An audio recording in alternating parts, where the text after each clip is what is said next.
thing that's for sure. Love is the new black. Love is the new black. All right. Love is the new black. Welcome, welcome, welcome. As you know, we say here on the Almighty, look, I'm saying the Almighty, the afternoon show with Atiba Buchanan and LaDonna Ray. I tell you what, we're on WVON 63 years and counting. You guys are watching, witnessing, and we love the fact that you are on our Facebook Live. And if you are, please share the show.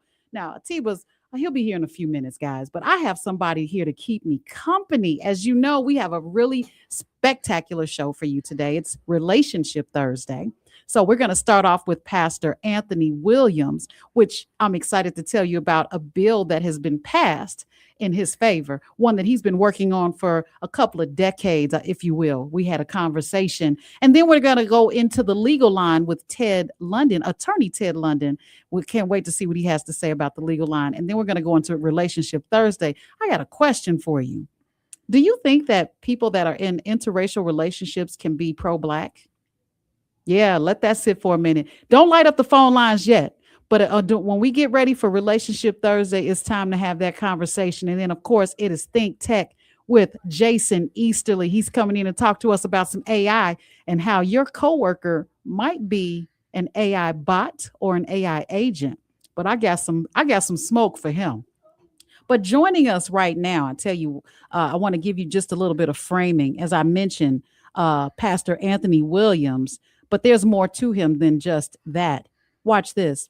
There's a obviously he's a UCC minister that spearheaded the passing of the historic civility bill in Illinois. Now, this just happened the other day. The Illinois state recently passed a historical civility resolution championed by Pastor Anthony Williams, something he has been working toward for a long time.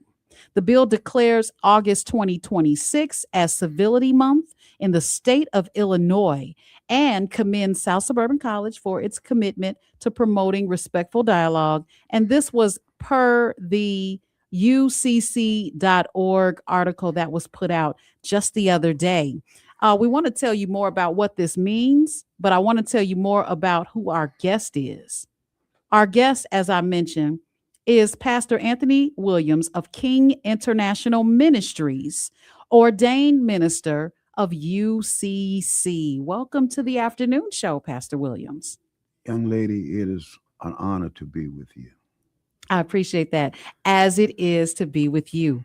Today we're beginning this discussion, or should I say conversation, because you and I, we're going to have a conversation that many may feel that it's important to have, and they know that this particular type of discussion is important to have. And we've had it all year, but we spend a lot of time talking about violence in our communities. But what if preventing violence starts long before the weapon is even picked up? I want people to think about that. It's not about the act of the weapon always. It's about what happens before that. So what if it begins before that, and what can be done? Pastor Anthony Williams, I want to ask you, first of all, to tell us a little bit about the bill that has been passed. Well, it's a resolution, not a bill yet. Okay. It's HR 294, and people can look it up. Hopefully, the goal is because of State Representative Will Davis, we were able to acknowledge August as National Civility Month. Most people don't know it. The majority of the civil world that we live in celebrates August as Civility Month. Mm-hmm. May is International Civility Month. And so Representative Will Davis saw the work that I had been doing in conjunction with President Stokes and our trustees and staff at South Suburban College, where I serve as an elected trustee. So when I brought the idea to them and showed them, now this is really exists. From that process, Representative Davis saw the consistent work. I said, look, Representative Davis, can you push for a resolution on civility? Unanimously, it was voted on and it passed with some strong sponsors, one being floor leader, Representative Camille Lilly, who was the sponsor of the Illinois Health Reform Bill, which I helped spearhead back in April the 27th, 2021. So, it's going to be a game changer. And that's why I'm glad WVON invited me on to properly educate the people in terms of how we properly deal with violence correctly. Our approach to violence is wrong. We keep focusing on the symptom. That's the gun. There's 20 levels of domestic violence and 4 levels of global violence. I deal with violence as a disease. And anyone can Google up anything that I'm saying. I've talked with the epidemiologists. I've been to Atlanta and talked to the CDC prior to the Trump era. Yeah. So I've been looking at this issue it's a disease, infectious, but not contagious. I tell you what, hold that thought, because we're going to go to break real quick on time so that we can come back and be with you more on the other side of this, because I've got some more questions. Right. We'll be back, guys. The afternoon show. More from Atiba Buchanan and LaDonna Ray coming up on the Talk of Chicago, 1690 WVON. It's Rufus Williams. The thrill of summer is finally here, which also means it'll be over before we know it. This fall, the Rufus Williams Travel Club is heading to Charleston, South Carolina, October 8th through the 12th. Join me as we experience the beauty, the brilliance, and the culture of one of America's most captivating cities. We'll enjoy the charm of the Lowcountry, breathtaking scenery, incredible cuisine, and the rich African-American history of Charleston. There will also be a few special surprises designed just for our group. So whether you're traveling alone, with family, or with friends, you'll be welcomed into an unforgettable experience filled with great people and great memories. Space is limited, and the best rates are right now. Simply go to WVON.com, click on the Rufus Williams Travel Club banner, and reserve your space. Advantage International is the official travel partner of the Rufus Williams Travel Club. Charleston, South Carolina, October 8th through the 12th. Travel with people, travel with purpose, travel with us. Hey, baby! I'm your Magnolia Blues man, Sir Henry Cheatham, inviting you to join us Mr. Big Stuff, tell me. on WVON 1690 for some real American music and culture. Here on Classic Blues and R&B. Check us out Saturday, 11 p.m. until 2 a.m. on WVON and Classic Blues and R&B. Why choose a Sleep Number smart bed? Because no two people sleep the same. Only the Sleep Number smart bed lets you each choose your individual firmness and comfort, your Sleep Number setting. The Climate 360 smart bed is so smart, it actively cools or warms up to 13 degrees on either side for your ideal sleep temperature. JD Power ranks Sleep Number #1 in customer satisfaction with mattresses purchased in-store. And now save 40% on the Sleep Number Special Edition smart bed for a limited time. For JD Power 2023 award information, visit jdpower.com/awards. To find a store near you, visit sleepnumber.com. Have you checked out WVON's digital streaming network, Vaughn TV? It's everywhere on Roku, Apple TV Plus, Amazon Fire, on the WVON app, and at VON.TV. Vaughn TV, it's cultural content on purpose. CTA is coming to WVON, Sundays 7 p.m., not the train. Call to action with your host, Randria. When life has you at a stop, he'll pick you up and help you find out where you're going and the best connections to get you there. Take the ride every Sunday at 7 p.m. with your host, Randria. The next stop might be yours. This report is sponsored by Mattress Firm. Trouble sleeping lately? Upgrade to the great sleep you deserve at Mattress Firm's July 4th sale. Choose from a curated selection of top brands and let their sleep experts help you narrow it down. They make sleep easy. WVON traffic and weather now. Good Thursday afternoon, Chicago. I'm Logan Page, and here is your traffic update. Dan Ryan, downtown on 95th. Slow go, 33 minutes. I-57, Ryan Tie 80. 1 minute delay, 16 minutes. Bishop Ward, Ryan Tie 80, 94. Slow moving traffic, 18 minutes due to road work. Stevenson, DuSable, Lakeshore Drive to the Tri-State, stop and go traffic, 49 minutes. Eisenhower, Wolftown Post Office, stop and go traffic, 48 minutes. Kennedy, downtown to O'Hare, 1 hour. And Eden's Montrose Lake Cook, smooth sailing, 16 minutes. Your weather for today, Chicago, partly cloudy, high of 78 and low 61. Tomorrow, mostly cloudy and rain south. high of 74 and a low of 61. In our city, it's currently 79 degrees and cloudy. That's your traffic and weather update now. I'm Logan Page on the Talk Chicago, WVON 1690. Now back to Atiba Buchanan and LaDonna Ray on the Talk of Chicago, 1690 WVON.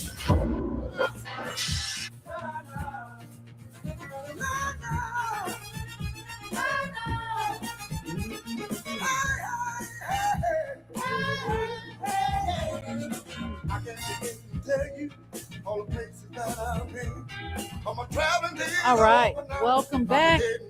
I tell you what, when you're in the studio with Pastor Anthony Williams, I tell you, you're gonna get some knowledge in between breaks. Okay, I love calling it in the breaks. You're listening to WVON 1690, 63 years and counting, the afternoon show. I'm LaDonna Ray, and of course, Pastor Anthony Williams. We were talking about the UCC.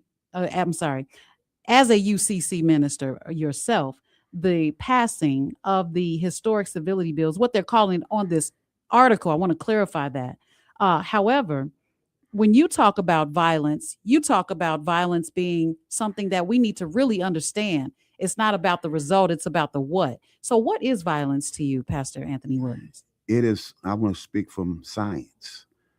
The medical community and the CDC call violence a disease. It's infectious but not contagious. Anybody can Google up anything I'm saying.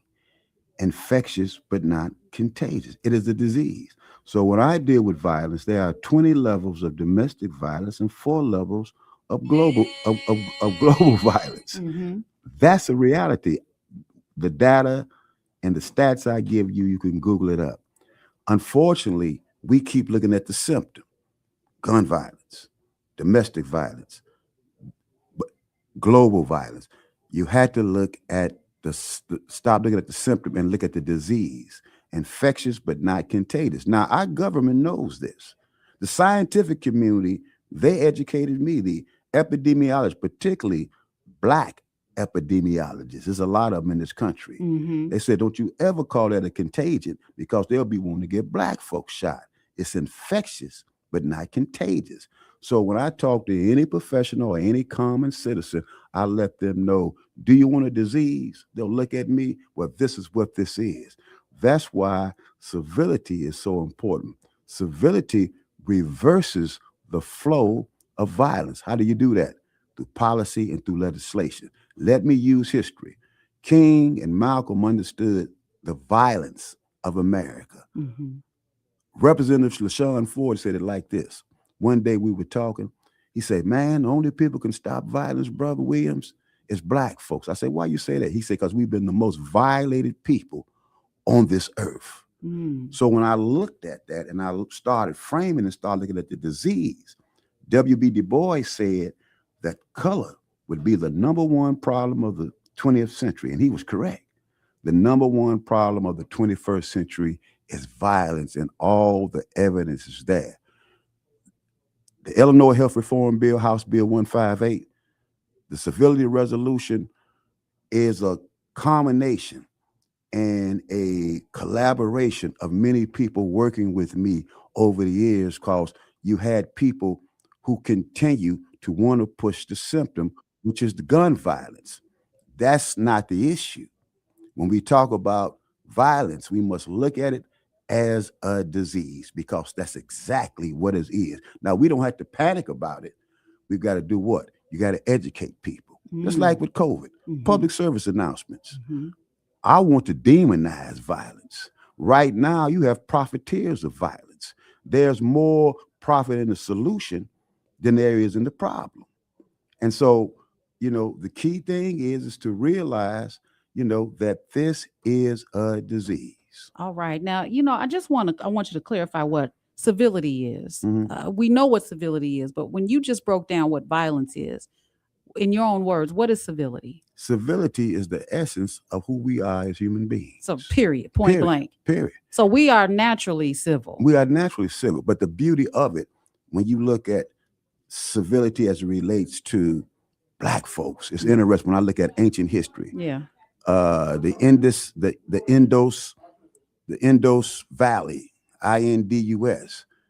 This was a civilization of black people who lived 700 years without any violence.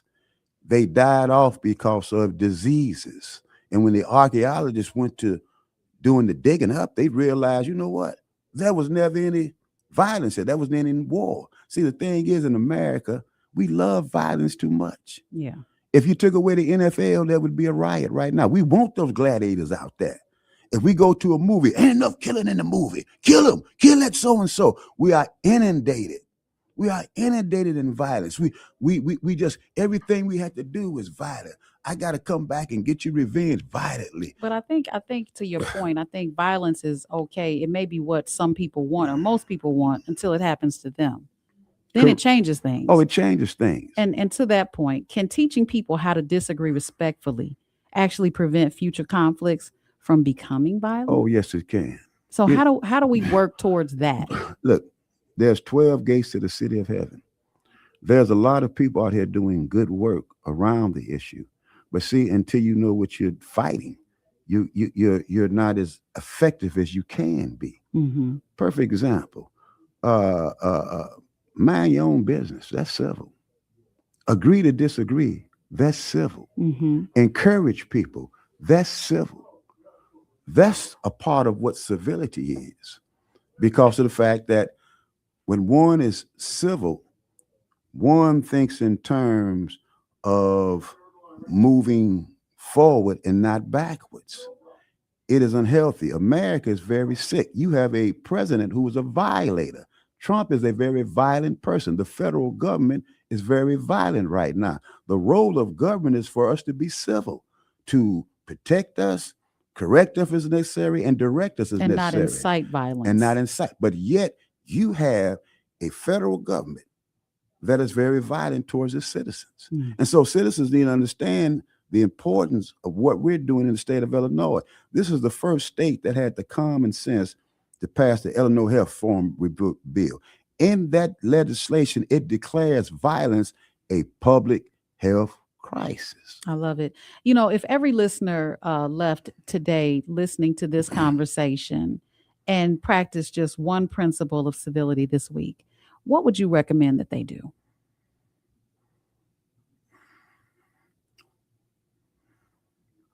Be able to agree to disagree. Hmm. Because we get anger over some of the most pettiest things. I was very livid the other day when I saw a press conference. Livid, you said. Livid. I almost had an out-of-body experience. You're right. I was on the couch. I saw so-called leaders saying we need an office of gun control.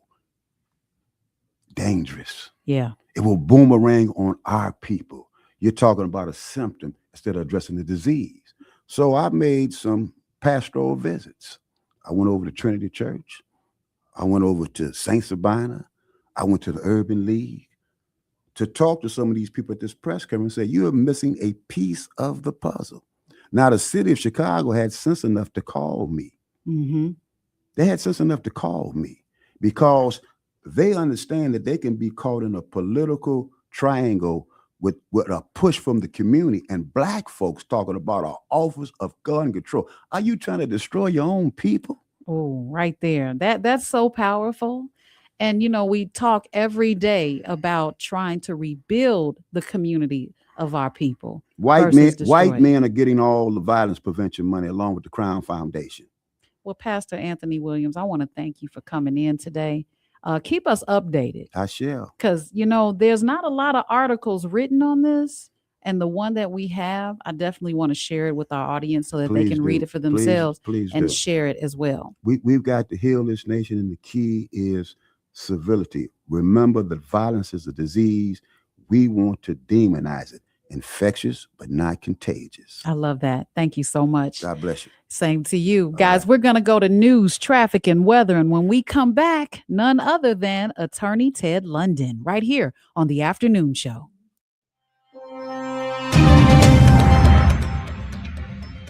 Hope you're having a thriving Thursday afternoon, Chicago. I'm Logan Page, and here's what's happening in your local and national news. Matt Brewer, a Chicago native, entrepreneur, attorney, and former CEO and board chair of the Chicago Housing Authority, today announced his candidacy for mayor of Chicago. WVON's Annette Flournoy has more.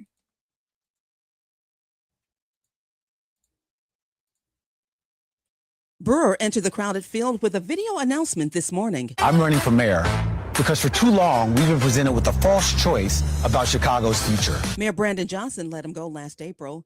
Brewer grew up on the city's south side in the Grand Crossing neighborhood and says his experience as a small business owner and attorney will bring a unique perspective to the mayor's office. He acknowledges and embraces being called an underdog. He joins a growing list of candidates, including Cook County Board of Review Commissioner George Cardenas, Illinois Comptroller Susanna Mendoza, Cook County Treasurer Maria Pappas, businessmen Leonard Stanton and Joe Holberg. Congressman Mike Quigley is expected to make his bid official with a formal announcement this weekend, and Illinois Secretary of State Alexi Janulius has not yet made it official, but is expected to run. Annette Flournoy, Our News Now, 1690 WVON. In other news, independent candidate for Illinois Governor Colin Corbett will remain on the ballot for the November election. Republican hopeful Darren Bailey withdrew a challenge to the Northwest suburban Palatine residents, nominating petitions. Corbett says Bailey's campaign did whatever it could to keep him off the ballot, but they could not stop this common sense movement of everyday Illinoisans. The Illinois State Board of Elections staff found that Corbett had 27,323 confirmed signatures. That is more than the required 25,000. In other news, a sleep specialist is giving tips for falling asleep. Dr. Michelle Drerup, a sleep medicine specialist at the Cleveland Clinic, says it should normally take 10 to 20 minutes to fall asleep.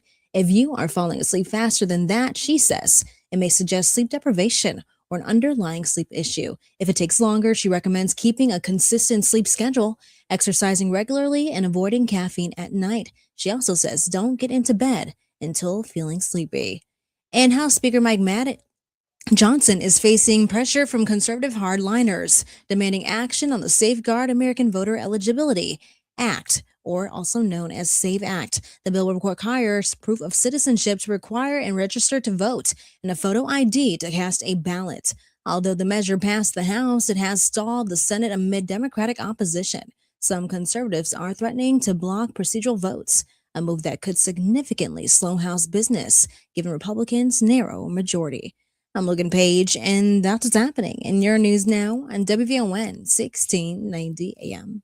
WVON is celebrating Black Music Month with the Chicago Catalog, celebrating the legendary artist who gave the city its soundtrack. Brought to you by AARP. From the soul-stirring harmonies of The Impressions and Jerry Butler to the timeless brilliance of Donny Hathaway, Minnie Riperton, and Sam Cooke, Chicago sound has always been bigger than the stage.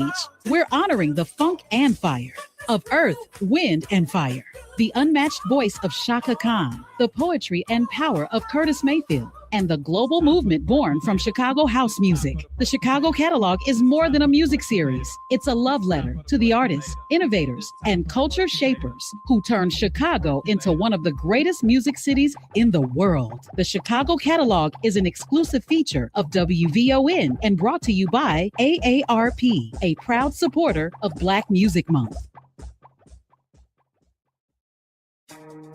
Hello, Chicagoland. This is your main man, T.O., Mr. Ceasefire Hardiman. I'm inviting all of my friends, associates, and colleagues to tune in to WVON, the Talk of Chicago, 1690 AM for the T.O., Mr. Ceasefire Hardiman Show. This show will cover all the hottest topics, including politics, reducing gun violence, and so much more. Right here every Sunday morning from 6 a.m. to 7 a.m. on the Talk of Chicago, 1690 AM, WVON. Thank you. This report is sponsored by Allstate. Some people just know you could save money on car insurance by checking Allstate first. Those people are probably saving a carload of cash right now. So what are you waiting for? Check Allstate first for a quote today. You're in good hands with Allstate. Early detection saves lives. Routine screenings and regular doctor visits can help identify serious health concerns before symptoms even begin. And that's your healthy reminder. This healthy reminder is sponsored in part by U Chicago Medicine. Honey, did you invite the minions over? Well, you know how we talked about getting Wi-Fi from Xfinity? Yeah. I ordered it this morning, was online in minutes, then they showed up. So they just came over to use the Wi-Fi? They even brought their own devices and spell book. You didn't give them the new Wi-Fi password, right? No. That's good. I gave them our old one because Xfinity lets us keep the same network name and password so devices connect instantly. What do they want Wi-Fi for anyways?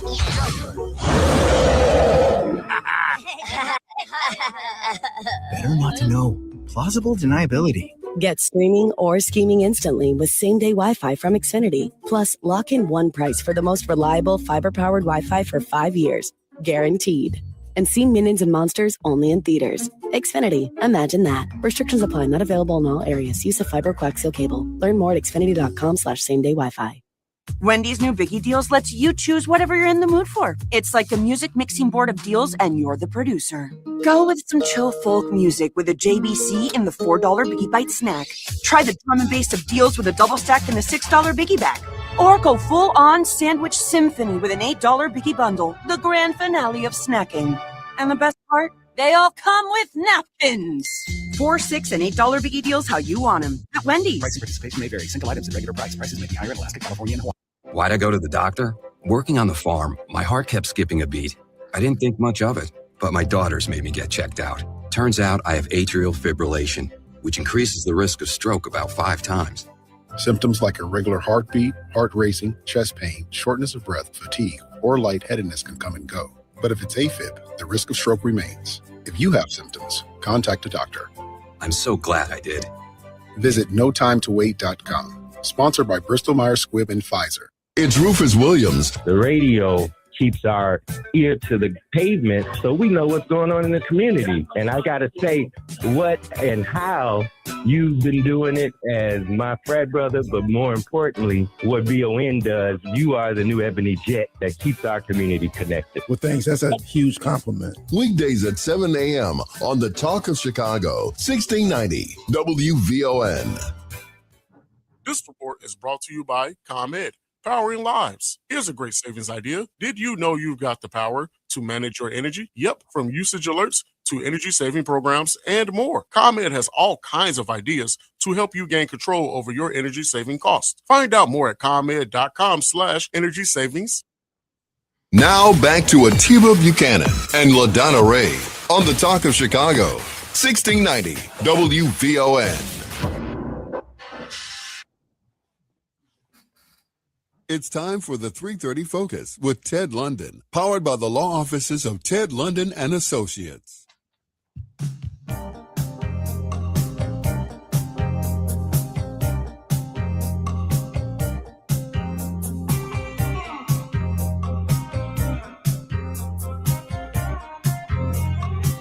I once went to see a lady reading poems, and she said to me, I wouldn't steer you wrong.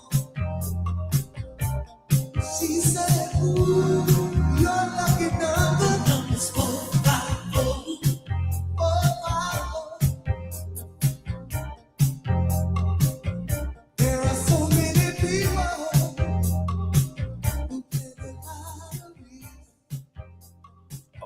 Hey, we are back on the afternoon show. Wait, hold About- on. Don't you jump in there like you've been here the whole time. I was here the whole time. No, you were not. I I was said just you were on quiet. your way. Yeah, too quiet. But I made it. All right, Atiba's here. What's up, LaDonna Ray? Hey, what you say? What I say is it's 3:40 on a Thursday, Mm-hmm. and that can only mean one thing, and he is here, the man, the myth, the legend, attorney Theodore London. How are you, good sir? Hey, Mr. T, welcome. First of all, I saw you just walk in myself.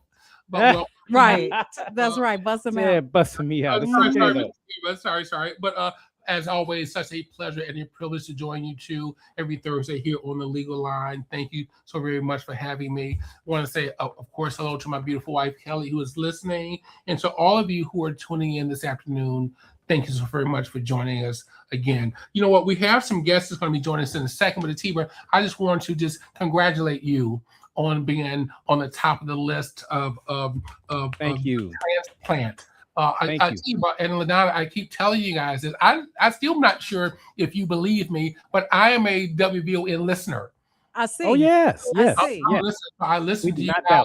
doubt you. Listen to this. The only person I don't listen to on the radio is myself. Sometimes when I'm away and they run a replay of the legal line, I absolutely cannot listen to it for 10 seconds. It's just I just can't do it. But I love listening to you two. And Atiba, congratulations. We're all praying for you. You know what? Kelly's brother had a kidney transplant. And nice. I was listening to you, and they told him the same thing. Be ready at any moment. ready. Have your bag packed. Have your mind right. And within a matter of days, he was days. Within a matter of days from him being advised that what she told me, Atiba, was that he had been on dialysis for some years, and then something was happening where they were putting African American people lower on the list. Mm-hmm. And something occurred where they equalized. It was almost like the firefighter been saying, well, you know what, they had been denying Black folks rights, and then they put them on the top of the list, and then they put him on the top of the list because of the correction measures of African Americans being put on the bottom of the list. And then once he got to the top of the list, it was literally a matter of days before. And he just had the kidney transplant, Atiba, about a year ago. He is Amazing. much better. He is back to work. He's a long distance truck driver. He's back to work, much healthier, gained a lot of weight back. And so we are all praying for you, Atiba. And, Thank you. and of course, I'm speaking for many of the listeners as well. If you need something from any of us, we are all just a phone call away. Thank you, good sir, and I received that. Yeah.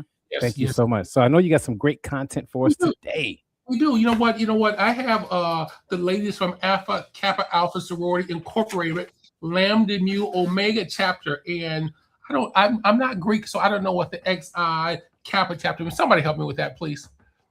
Well, let's introduce the guest. Please do. And then they can chime in. Miss Yvette Graham, who is the chapter president, and Miss Tanae Gray, who is the chairperson of the Economic Empowerment and Wealth Expo. Welcome to the Legal Line, ladies. Thank you. Thank you for the welcome. You did real good to say that you're not Greek. You pronounced everything perfectly. Well, I can get the Lambda Mu Omega chapter, but please help me on what's the XI? The Xi. Oh, it's the Xi. Xi chapter. That's our undergraduate chapter. Undergraduate chapter. Very well. So Yes, why don't you guys get started and tell us why you're here and tell us what we have coming up soon, actually coming up this Saturday. Tell us what we're offering to the listeners today. Well, I'm going to go ahead on and let Tanae go ahead and speak to this. She and her committee has done an outstanding job in preparing us to work with the community to help them with our economic themes. And I think she would be the best person to walk through this, but I will be able to answer any questions if needed. Tanae? Okay. Ms. Tanae, let's what can we expect this Saturday at the Dunn STEM Academy, 10845 South Union? There's going to be an empowerment seminar. And so, Ms. Tanae, give us some information on what those who are listening and who are going to attend may encounter this Saturday. Absolutely. First of all, thank you so much for having us today. Again, my name is Tanae Gray. I am the chair of the Build Our Economic Wealth Committee for Alpha Kappa Alpha Sorority Incorporated, the Lambda Mu Omega chapter. I am so excited to be here today and to share this information about our upcoming Economic Empowerment and Wealth Expo. First of all, it is a free event for the entire community where people can actually come and connect with Black-owned businesses. They can attend educational workshops, access valuable resources, and the hope is that they leave feeling empowered, right, with tools to build wealth and strengthen their financial future. So I'm going to share a little bit about the details. It is happening this Saturday, June 27th. From the doors open at 10 a.m. and it ends at 2 p.m. It's at Dunn STEM Academy, which is located at 10845 South Union, which is in Chicago. Again, free. I can't stress that enough. It's free and open to the public. And I want to impress upon your audience that, this isn't just another vendor fair. It's a place where attendees can meet local Black-owned businesses. They'll learn practical financial strategies. They'll be able to network with others while supporting entrepreneurship, connect with some community organizations. And of course, the hope is that they leave with some resources that they can actually use. I also want to mention that we are offering 2 workshops. The first workshop is Building Wealth Through Strategic Credit, which is being presented by Sharice Pleasant. That workshop starts at 10:30 and ends at 11:15. And some of the topics that that workshop will cover includes understanding your credit score, improving your credit profile, unpacking some of those credit myths and misconceptions that we all may have. And so this workshop is ideal for first-time home buyers, individuals looking to improve their credit, and any, families who are looking to plan for future financial goals. And then, of course, the second workshop is led by Attorney Ted London, and that one is entitled Estate Planning, Protecting Your Legacy on Your Terms. It starts at 12:15, and it's over at 1 o'clock. And that workshop will cover information such as wills and trusts, powers of attorney, beneficiary designations, protecting family assets, and building a legacy through estate planning. So that workshop is ideal for homeowners, of course, parents and or grandparents who are looking to protect their legacy and wanted to think about leaving something to their children, how you go about doing that, and of course, business owners. So, I want people to understand that estate planning isn't just for wealthy people. It's for anybody who wants to make sure their family is protected. And then, of course, the vendor marketplace. This is where we have more than 30 plus Black-owned businesses. And so some of the businesses that will be on site are beauty and wellness businesses, retail businesses, financial services folks. There will be businesses there selling jewelry and apparel. And of course, we got you covered. Don't worry. You won't have to you won't have to leave to grab lunch if you get hungry. We'll have food vendors there as well, selling things like popcorn, pickles, and baked items. We also have the Wrap Bar. It's a local restaurant located on the south side of Chicago, but they will be on site selling delicious, freshly made wraps and sandwiches, so you can grab something to eat while you're exploring the expo, attending any of the workshops, and supporting our vendors. And then the last thing I want to highlight is Versity Blood Center of Illinois. So we have a partnership with Versity, and I'm really excited about them as well because they will be there. They will have their bus, the blood drive bus, and it's a big pink bus that'll be parked right in front of the school. And so they'll be there to host their blood drive. And so when people think about community wealth, we often think about money and finances, right? And of course that's important, but health is wealth too. So donating blood is one of the simplest ways that we can invest in our community. So, blood donation does a lot, helps multiple patients, folks that are going through cancer treatment, they may have a chronic illness. And so we want people to come out and be prepared to donate blood if they choose to. The Versity team will walk you through that entire process. It's a pretty straightforward process. Of course, your safety is their priority. And as a thank you, Versity will be giving away free Versity t-shirts, of course, while supplies last. So, if you haven't donated blood before, this is a great opportunity to do so. And so our goal with the Economic Empowerment and Wealth Expo is to strengthen our community in every way. That includes financially, legally, educationally, and physically. And so the blood drive is just another way we're giving back. I'll stop there. I do have a lot more to say, but I'll stop there because I've been talking a lot. Let me jump in for a quick second, if I may. Here is why this is so important that the AKA Sorority Incorporated is sponsoring this free event for the community, primarily for you ladies. You ladies are the ones who are the decision makers for our families in the African American community. And so, ladies, we know sometimes it's very difficult for men to get on board to go out and get information that's going to benefit your families. So, ladies, it's incumbent on you to make an effort to go out and get some information that's going to benefit your family. There is something here for all ages. There's something here for younger folks in terms of getting information about your credit, repairing it, strengthening it, just being knowledgeable about the benefits of having a strong credit report. And there's something for those who are more senior, who are beyond the credit age, if you will, because they've already mastered the credit process. They own homes, own real estate, own cars, those sorts of things. They can pay their bills regularly, but now they're more concerned about doing some estate planning. So there's something for everyone, all age groups. So grandparents to the children, to the grandchildren can come together to this free event located in our community, sponsored by the ladies of AKA. Free information that's going to be beneficial for the entire generational spectrum of families. One other quick thing, love the Rap Bar on Cottage Grove. Me too. Rap Bar, regularly, that crispy chicken wrap, love it.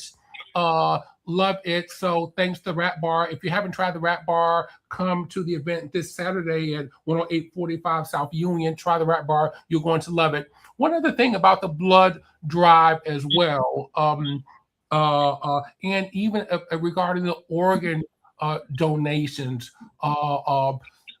probably to my surprise, over 70% of our clients are requesting to be organ donors. So as part of the process of doing estate planning, we do power of attorneys for healthcare. And one of the questions that we ask is, do you want to be an organ donor? Probably about 70% of our clients want to be organ donors. And Atiba is the face of the importance of donating organs if you can, because we need Atiba here at WVON in our community, and we want to keep Atiba healthy. And if you have the wherewithal to donate your organs, it's going to benefit people in our community, and so we're grateful for those who are going to do that. But those who want to give blood, I am a blood donor regularly, and that's important as well. And there's going to be an opportunity for you to do that at this expo also. All right, Absolutely. Cool. You know, I had to slide in because when you said the Rap Bar, I got excited. They have the best. I did a whole video. They got the best grilled cheese sandwich in the world. I don't know what they put in it, but I want one right now. Attorney London, if I may bring you in, one of the things that was mentioned was that she did a little bit of myth busting for us. She said that, you know, contrary to popular belief, estate planning is not just for well-to-do people. And I would love for you to expound on that for people that hear estate planning and say, I ain't got nothing. What I got to worry about that for? Mm-hmm. Well, here's what's interesting, Atiba. Many of folks who think that they have nothing are really what one would call well-to-do. If you are a homeowner and you have a lot of equity in your home's paid off or close to being paid off, guess what? You are well-to-do. That's called equity rich. If you couple your home with life insurance and some other financial accounts that you've accumulated over a lifetime, guess what? You're well-to-do. If you don't spend the money, you can't take it with you. Now, I'm one of the few folks that are going to advise folks to spend some of your money. I'm not like one of these financial advisors, save it all. Save it all for what? Yes, you don't want to spend it all. You do want to leave something to your loved ones. You can spend your money because, again, we want to get one of these lives in our lifetime. So enjoy it. And then what you don't spend and what you want to leave to your loved ones, come out this Saturday, get some information on how you can leave it to your family in a very efficient way that's painless. You're going to get a lot of information. It's free. But Atiba, many folks who downplay their accomplishments are what one would call, when you ran the numbers, they are what one would call well-to-do. So let's get some more information from you, Ms. Tanae. You said you had more information. Let's give us. Well, wait. Before you move on, someone is asking, repeat the location. Do they know where to go on Saturday? Sure, it's 10845 South Union. The name of the location is Dunn STEM Academy, 10845 South Union in Chicago. Got it. Thank you. Tanae, is there a website or a phone number that folks can reach out and research as well, by chance? So I do have a website. Is that something I can text? I'll have to get that for you. Well, I'm going to advise the listeners, if you have questions and if you haven't called the address, which is 10845 South Union, that's going to be this Saturday, 10 a.m., 2 p.m., aka Sorority Inc., Lambda Mu Omega chapter is giving this empowerment seminar. It's not only for women, but I'm advising you ladies to come out, because one of the things I recognize is you ladies are the ones that are making decisions in the African-American community for our families. And so you ladies need some information. This is a great place to get information. It's in our community. And one of the things Ms. Tanae said was, it's what? It's free. So there's no reason for you now, months to come, say, well, I just didn't know, or we didn't have the information, because the information is being offered to you free in our community. You absolutely cannot beat it. And so those of you who need the information, starting in some of the younger generations, about credit importance and about estate planning, about health issues, about a Black-owned business marketplace where you get to meet Black-owned business owners, these sorts of things. This is the place to be this Saturday. Guess what, too? The weather's going to be beautiful. It's going to be a beautiful day. No rain. It's going to be close to 90 degrees. So put some shorts on. You don't have to get fancy dressed up. Come get some information. Get something from the Rap Bar and get some information that's really going to be beneficial to your family and even children and grandchildren down the road. There is one more thing I'd like to share, if it's okay. Yes, please.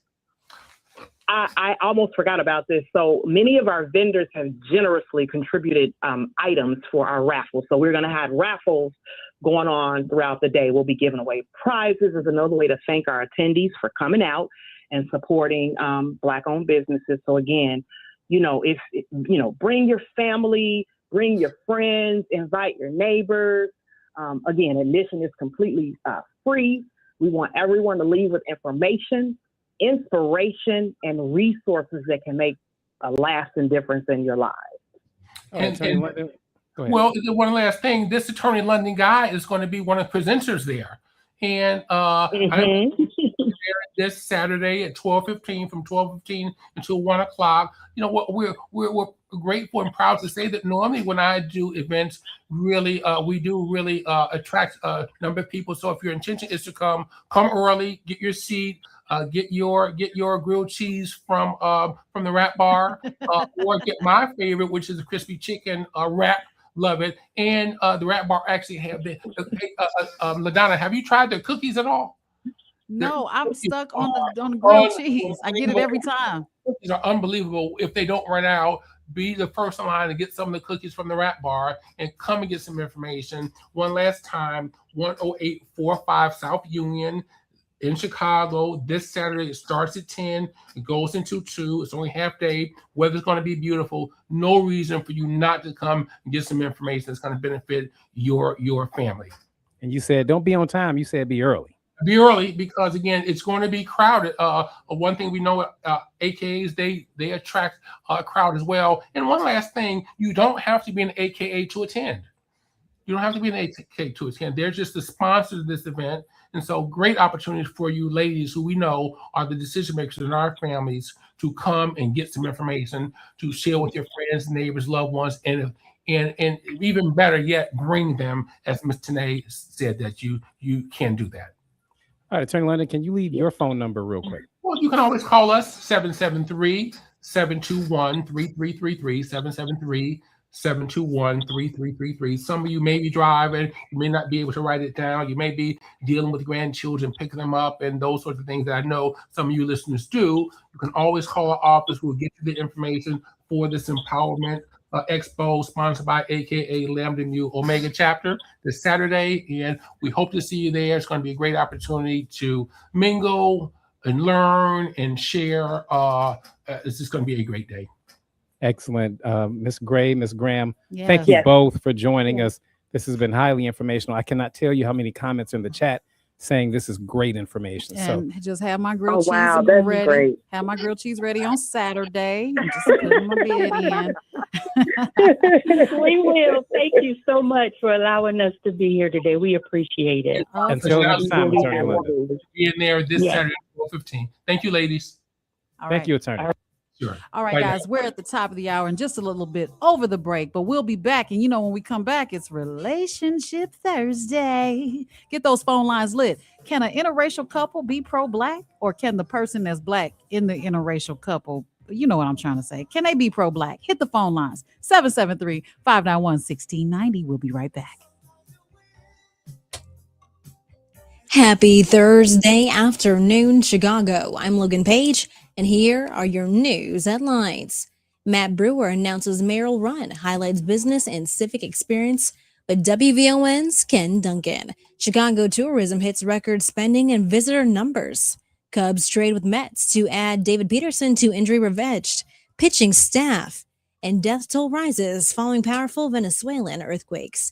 National news from the Black Information Network is up next on Chicago's only urban talk radio station, 1690 AM WVON, Berwyn, Chicago.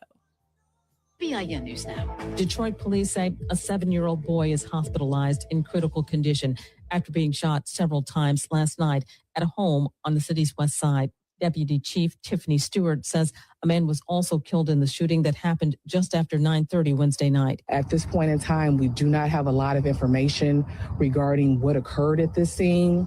Our 7-year-old was able to tell us that his name is Jacquees. Police say the two victims were found several homes apart and about 18 shots were fired. No suspects have been arrested. Florida's controversial Alligator Alcatraz immigration facility is moving closer to shutting down as officials begin the process of dismantling the site. Companies operating the $1.2 billion detention center were reportedly told to begin full demobilization. And the city of Chicago is providing more than $42 million in grant funding for 56 neighborhood development projects. Mayor Brandon Johnson says the grants will help spur economic growth. Now back to you, Terry. Black House Minority Leader Hakeem Jeffries is brushing off concerns over New York Mayor's Ron Mamdani's progressive endorsements and its potential impact on the Democratic Party. And what we saw last night was a hunger for leaders who will be there on the front lines, looking to make it easier for working people to afford life in the greatest city in the world. Mamdani endorsed 3 progressives who won competitive House primaries, but Republicans have sought to use Mamdani's success and Democratic socialist leanings to suggest the party is only growing more radical. However, Jeffries noted that he and Mamdani strongly disagree about some of the endorsements, but said the two had a very good relationship and speak regularly. Jeffries also highlighted Mamdani's working relationship with President Trump. The White House is officially requesting just under $90 billion from Congress in supplemental funding to pay for the Iran war, mitigate the Ebola outbreak, and provide aid to U.S. farmers. The Hill reports a letter to House Speaker Mike Johnson from the White House Office of Management and Budget Director asked for $67 billion for the Defense Department, down from an anticipated $200 billion floated by Defense Secretary Pete Hegseth just a few months ago. The bill will need some support from Democrats to pass in the Senate. This as lawmakers in both parties are reluctant to authorize more spending surrounding the unpopular Middle East conflict. The Trump administration continues pushing for a massive $1.5 trillion defense budget, a more than 40% increase over last year. Meanwhile, Washington is negotiating with Iranian officials to end the Middle East conflict, reopen the Strait of Hormuz, and ultimately obliterate Tehran's nuclear program. Chicago's Black Mayor Brandon Johnson says he supports a new Department of Gun Violence Prevention, which was proposed earlier this week by faith and community leaders.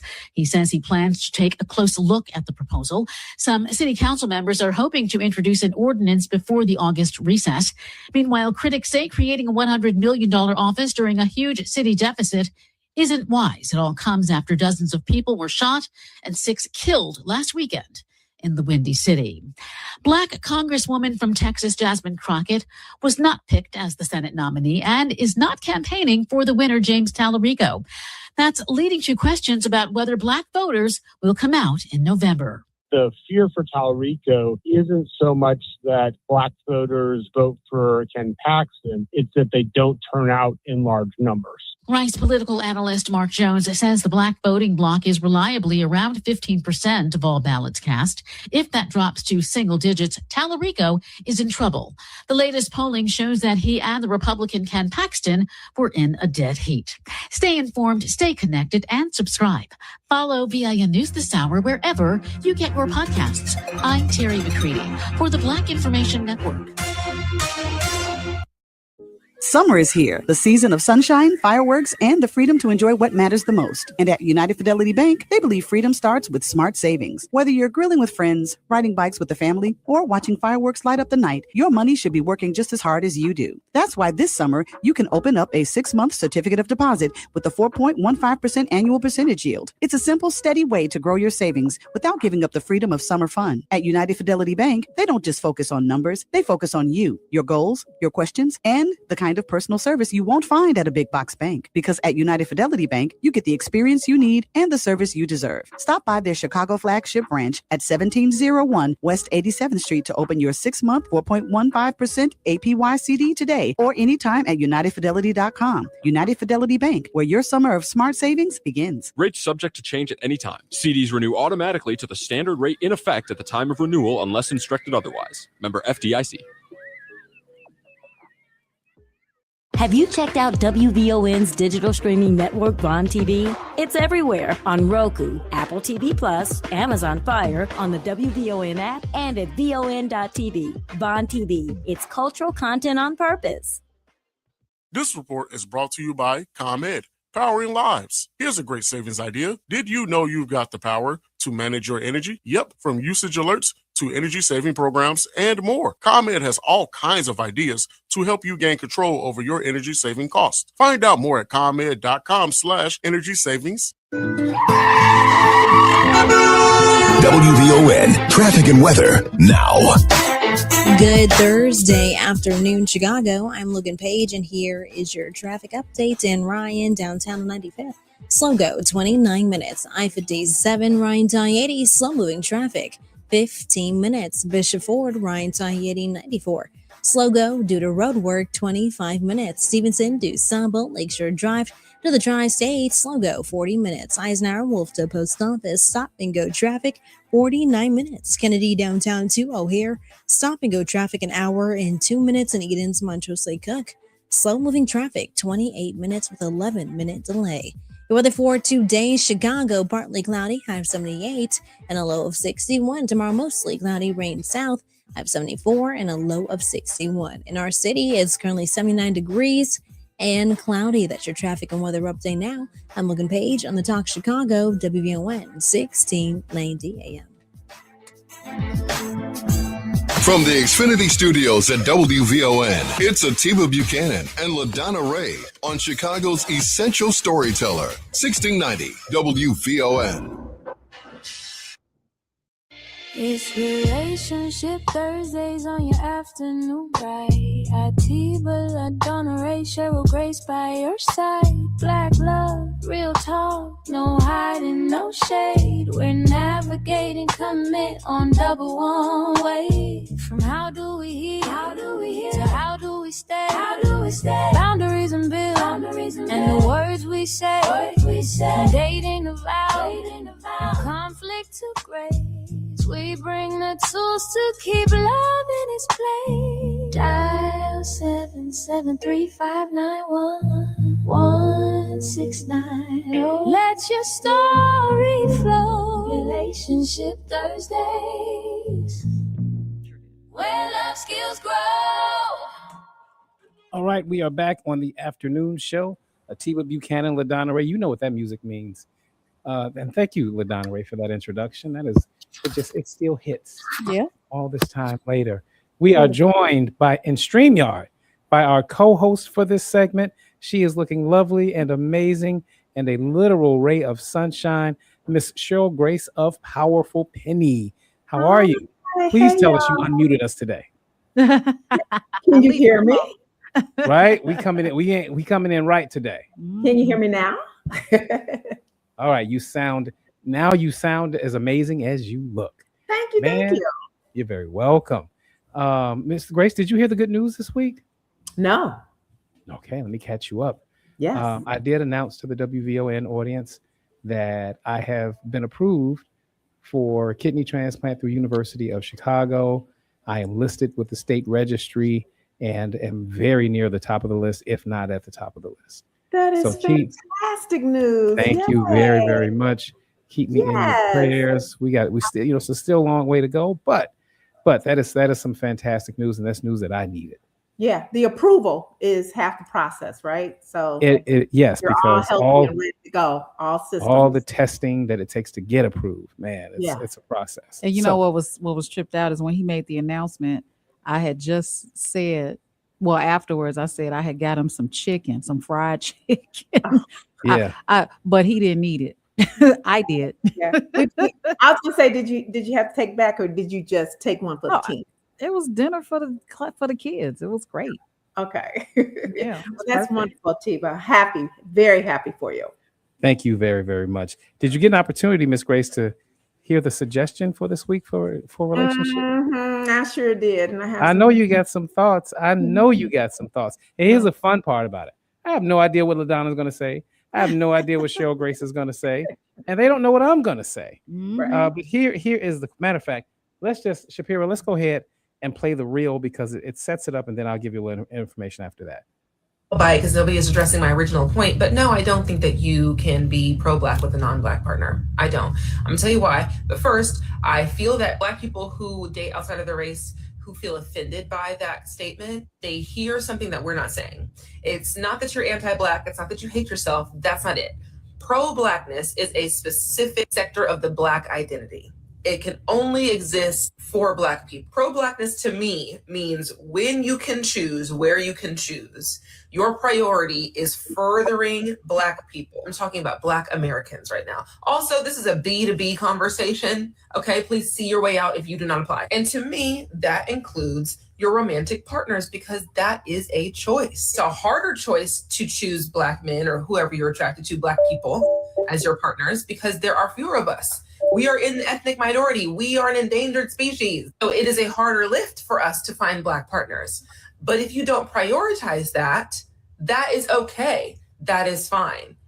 Maybe you're just not pro-Black then. Going back to my original point about how I feel like Black people who date interracially are not honest, completely honest about why they do it.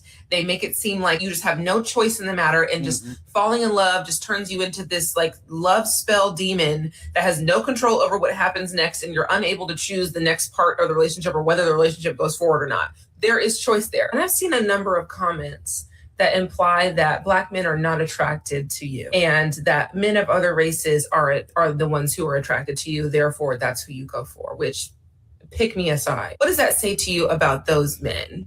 Do you not question why those men are picking you? Do those men exclusively date Black women? Because if you're the minority in your area, like you say you are, because it's hard to find Black men, not raise alarm bells as to why? Don't you wonder if they're fetishizing you, if they're just experimenting on you? Let's think here. Oh, here we go. Here we go. She gave us quite a bit. But the core question is, can you consider yourself pro-Black if you have not chosen a Black partner? And we have seen countless examples of individuals that I think would define themselves, or society would define them as pro-Black, that have not had Black partners. For instance, Mark Lamont Hill, the scholar and commentator, has spoken extensively on Black liberation and racial justice. He has publicly discussed being in an interracial relationship. Get ready, hold your pearls, grab your pearls. Cornel West, a longtime advocate for Black freedom and social justice, he has had relationships, including marriage, with partners of different racial backgrounds. If you thought that was jaw-dropping, get ready for this one. Angela Rye, known for her advocacy on issues affecting Black communities, she has publicly dated partners who were not Black. And we got one more for you. And these are just some that I looked up. I can give you plenty more off the top of my head. Van Jones, while primarily known as a political commentator and a criminal justice reform advocate, he has publicly discussed relationships with partners outside of his race. LaDonna Ray. Look at that face. I know. That's the fan. Well, before I go to you, let me say this. When I was 20 years old, I dated a non-black partner. Matter of fact, she was white, and I was kind of white girl curious because when I was in high school, that was very taboo, right? Like, you know, back in the late 80s, early, like that just, you rarely saw it. And I went to a very diverse high school. There were white people there were black people there were Hispanic people there, but what you really never saw were interracial couples. And I remember I was dating a very nice white girl, and I was getting to the age where I was seriously pondering long-term partnership and children, and I broke up with her. And, you know, to this day, she's probably wondering, Still man, calling. everything was going great. What happened? And I, you know, I didn't want to tell her that. I just, you know, and she did live far away. I had some outs, but I wanted black kids. Little ashy babies. I wanted some little ashy babies that need that you put Vaseline on their face when they get cold outside and it's time to send them to school. Mm. That was important to me. Children had tan. You were at the Blues Fest, right? I was. I go downtown for whatever the reason, for a multitude of reasons. When I went to the Blues Fest this year, you let me know if this was your experience. I saw so many, and this is all relative, so many black women with white men. More than I was ever accustomed to seeing. I'm not going to say it felt like an agenda or a thing. It was just kind of jarring. I wasn't offended. I was just kind of shocked. I saw at least, in the couple of hours I was there, I saw at least 10 couples of black women with white men. And that seems like something that is becoming more the norm. But again, we're not here to criticize that. We're asking a specific question. The question is, can you consider yourself to be pro-black with a non-black partner or spouse? It's 4:18. When we come back, LaDonna Ray, Cheryl, Grace, you guys have the floor. 773-591-1690. Go ahead and light them up.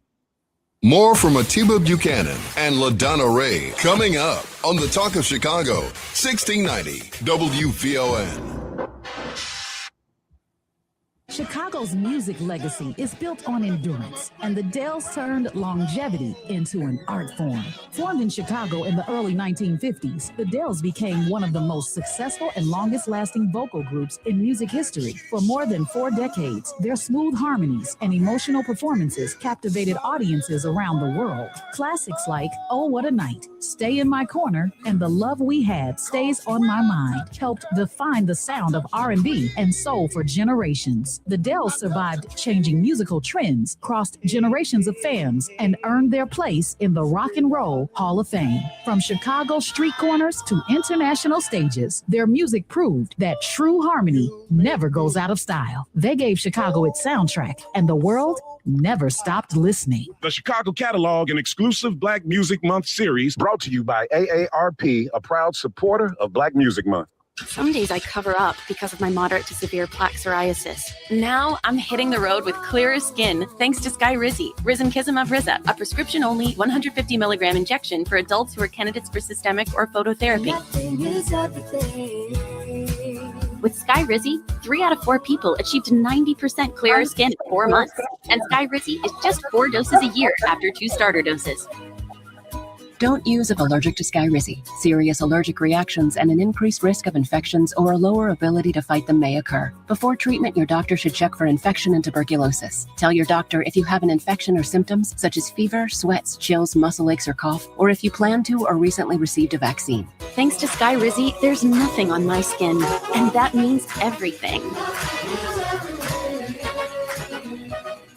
Your doctor today about Skyrizi, the #1 dermatologist prescribed biologic in psoriasis, and visit skyrizi.com or call 1-866-SKY-RIZI to learn more. This report is brought to you by Discover. When you hear a good idea, it's natural to do a double take. That's what you might do when you hear Discover will automatically double all the cash back you've earned on your credit card at the end of your first year with Cash Back Match. See terms at discover.com/credit card.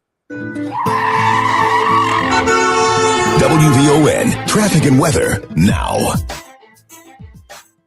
Good Thursday afternoon, Chicago. I'm Logan Page, and here is your traffic update. Dan Ryan, downtown to 95th. SoGo, 33 minutes. I-57, right dieting, no delays. 15 minutes. Bishop Ford Ryan's I-80 94 slow go, 25 minutes due to road work. Stevenson, DuSable, Lakeshore Drive to the Tri-State, slow moving traffic, 49 minutes. Eisenhower, Wolftown Post Office, stop and go traffic, 50 minutes. Kennedy downtown to O'Hare, bumper to bumper traffic, an hour and 6 minutes. And Eden's, Montrose Lake Cook. Please be cautious. There is an accident. Eden's at Dempster Street, 30 minutes. Your weather for today, Chicago, early and partly cloudy, high of 78 and a low of 61. Tomorrow, mostly cloudy and rain south, high of 74 and a low of 61. In our city, it's currently 79 degrees and cloudy. That's your traffic and weather update now. I'm Logan Page on the Talk Chicago, WVON, 1690 AM. Now back to Atiba Buchanan and LaDonna Ray on the Talk of Chicago, 1690 WVON. Man, ain't nothing in the world like a big, bad, brown-eyed lady.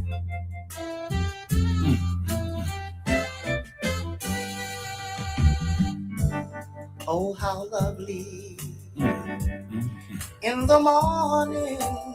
Lord have mercy. When she turns to greet the day. Boy, that's a fine thing. Always with. I was listening to Ken Duncan earlier today, and he had grilled a guest as to where the Dells were from, who are our featured artists, by the way. And the guest didn't know, and Ken said, the Dells are from Chicago. Yeah. And I was like, they're from Harvey. Mm-hmm. Okay. They are Harvey's finest. Same thing. People from Harvey would say, no. They're from Harvey. Right? Nobody goes out of town on a trip and they're asked where they're from and they say Harvey. To a totally stranger. They say Chicago. They don't even say Schaumburg. It's Chicago. I don't say Glen Ellen. I say Chicago. I just say Chicago. Y'all can defend him all you want to. The Dells are Harvey's finest. And one of the things, the Dells were the featured vocal group in the 5 Heartbeats. So all those great songs, Love is a House, that was the Dells. Love is a house. You got the key. So we can include that in some of the music that we're playing today too. I love that song. We're in the middle of Relationship Thursday. We just asked the question, can you consider yourself to be pro-black with a non-black partner? LaDonna Ray to my left, what say you? Well, I am absolutely pro-black, but I don't get my groceries from a black grocery store. No, we're talking about partners, but go ahead.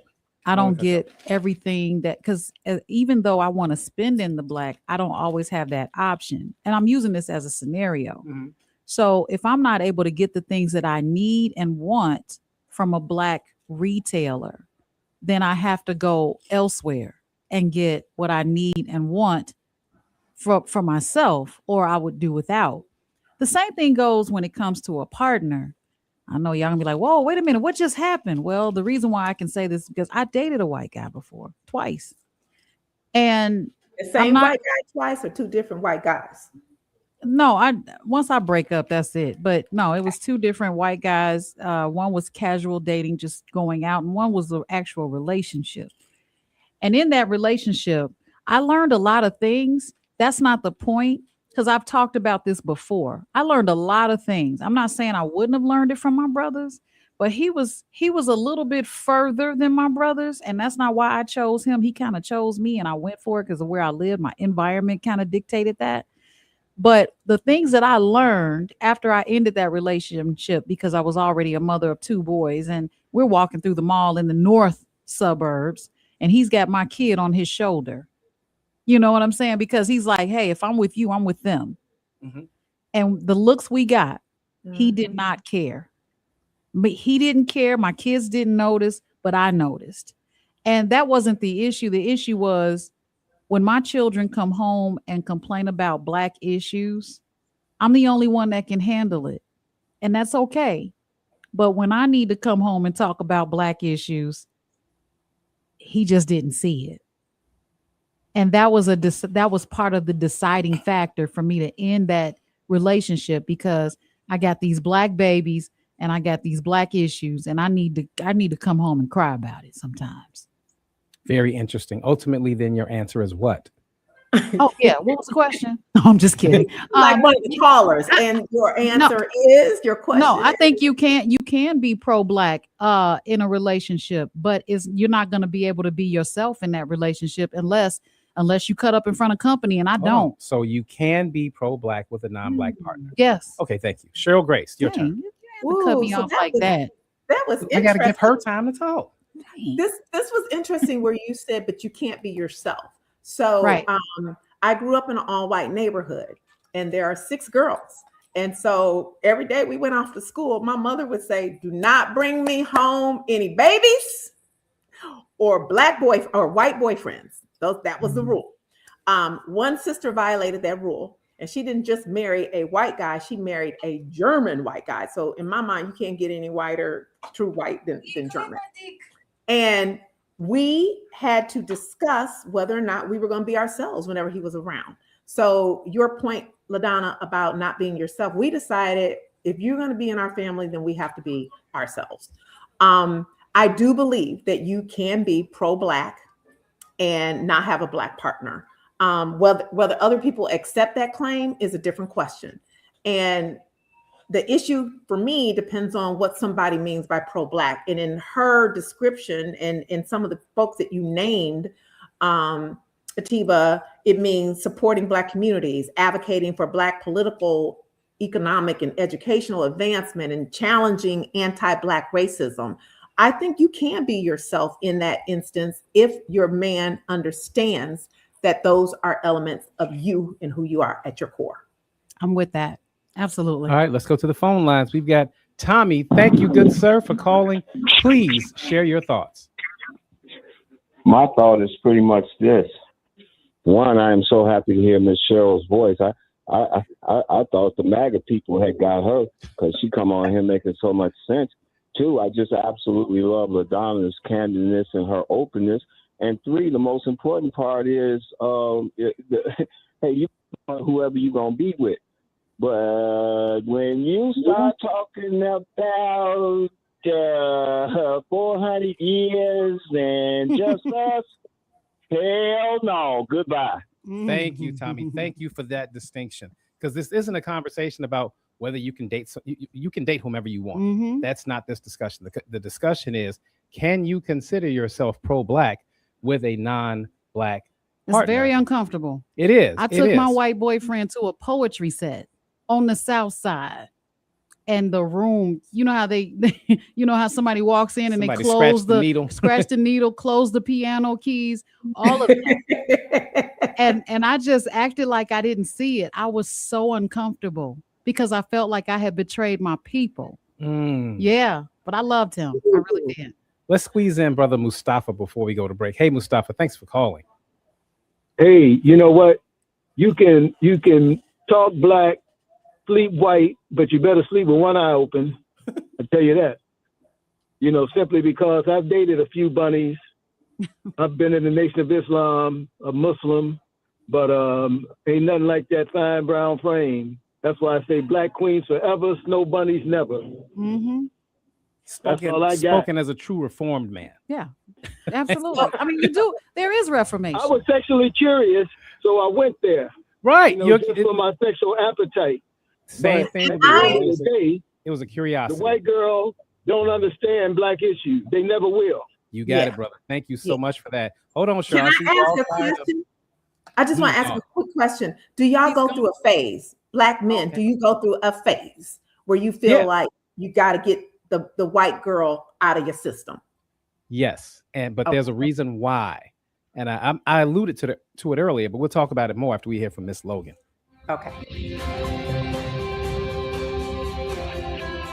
Hope you're having a thriving Thursday afternoon, Chicago. I'm Logan Page, and here it's happening in your local and national news.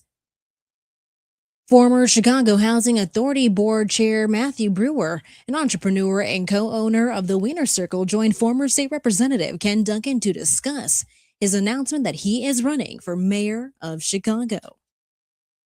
And at a period, I was wearing both hats as board chair and CEO at the same time. Oh, I didn't know that. Oh yeah, it was a lot. but important. And, at the end of last year, we had to pass our budget for 2026. And it's a $1.4 billion budget. We serve about 65,000 families. We're the largest landlord in Chicago. It's not a small feat. Right. And as you can imagine, it's complicated. It's a very tight environment. There's all sorts of cuts. We get most of our funding from HUD, and HUD has implemented a bunch of cuts. And so it left us in a position of trying to figure out how to do more with less. And so it's not my first rodeo. We got through it, and we got through it by bringing folks together, determining our shared vision for how to move forward, and we passed the budget, and it's working out well. That's one thing we did. And there's a long list. But I would tell you, your question on political gridlock, we did have a little bit of that with the current administration. Brewer highlighted his experience in public service, businesses, and leadership at the Chicago Housing Authority as key parts of his background. He spoke about majority city challenges and outlined his priorities if elected. The interview focused on his campaign launch and vision for Chicago's future. In other news, Chicago saw a record year for tourism with nearly 57 million visitors, spending about $21.5 billion in the city, according to a new report. The total reflects strong growth in travel, driven by major events, conventions, and continued recovery in domestic and international tourism. Officials say the tourism surge supports thousands of jobs and generates significant tax revenue for the city. Despite challenges in other sectors, Chicago remains one of the top U.S. destinations for visitors and conventions.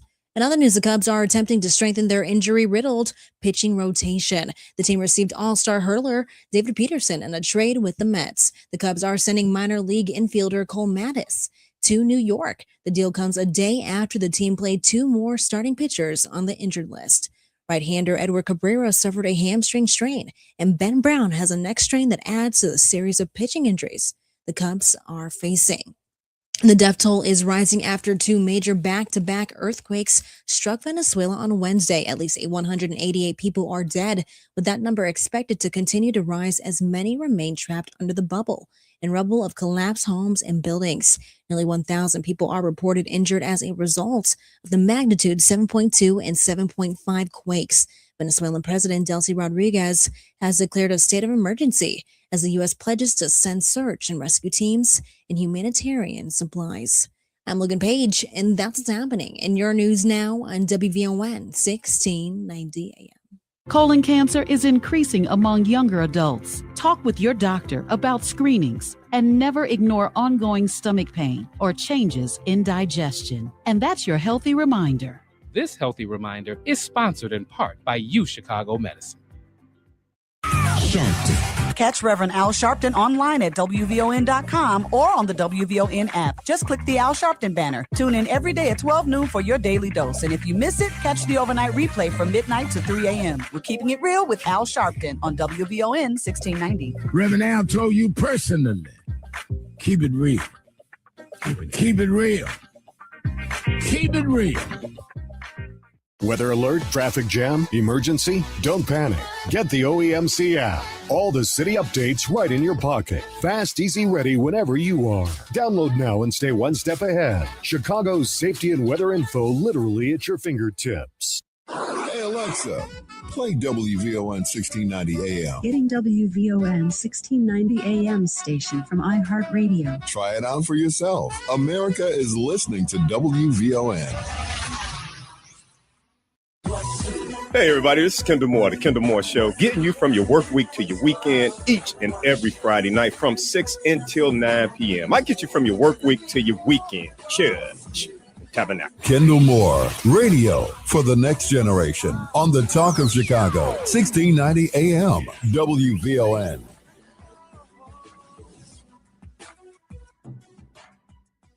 This report is sponsored by RockAuto.com. Grinding and squealing are signs it's time for new brakes. Skip the hassle of searching for the right parts and shop RockAuto.com. Find trusted name brand parts at lower prices and have them shipped directly to your door. All the parts your car will ever need. Rock Auto. WVON traffic and weather now. Good Thursday afternoon, Chicago. I'm Logan Page, and here is your traffic update. Dan Ryan, downtown on 95th.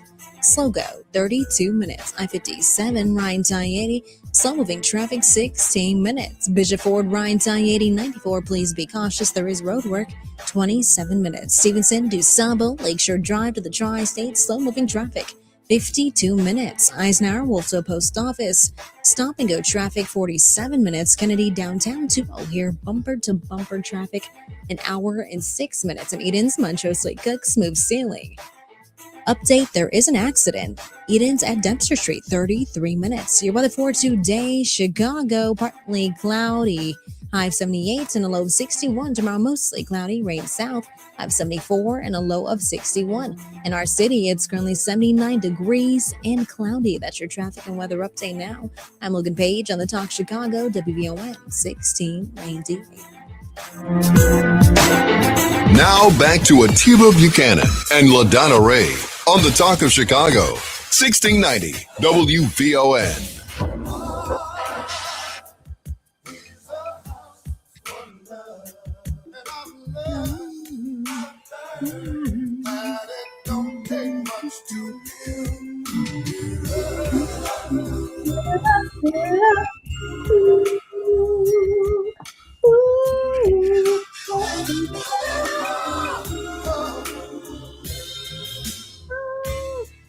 Welcome back. That's right. It's LaDonna Ray on the mic. You're just listening to the Dills right now. Oh, I'm sorry. All right, y'all. You're listening to the afternoon show.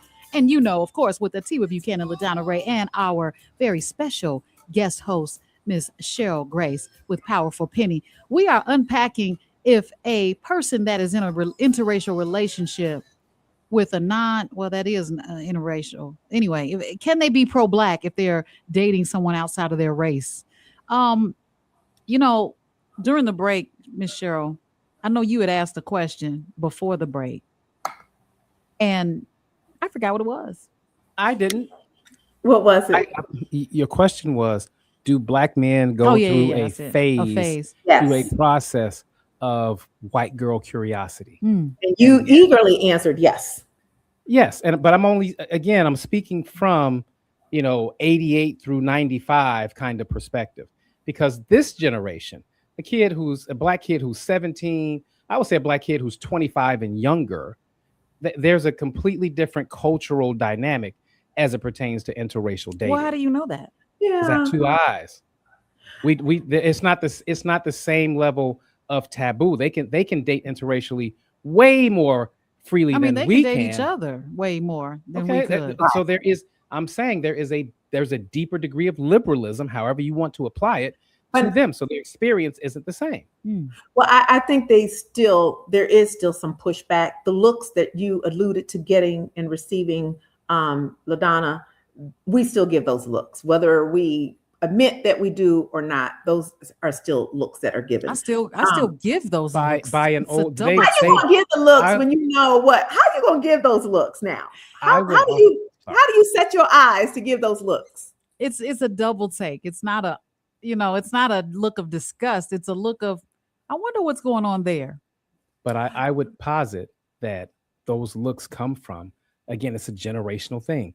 They receive a lot less of those looks from people in their peer group. That's all that I'm saying. That's why there was a whole movie in 1991 called Jungle Fever. Yes. To talk about the taboo nature of that, because that was something that was less heard of back then. So for guys my age and older, yes, because we were told that it was so taboo, or if not told, at least heavily implied.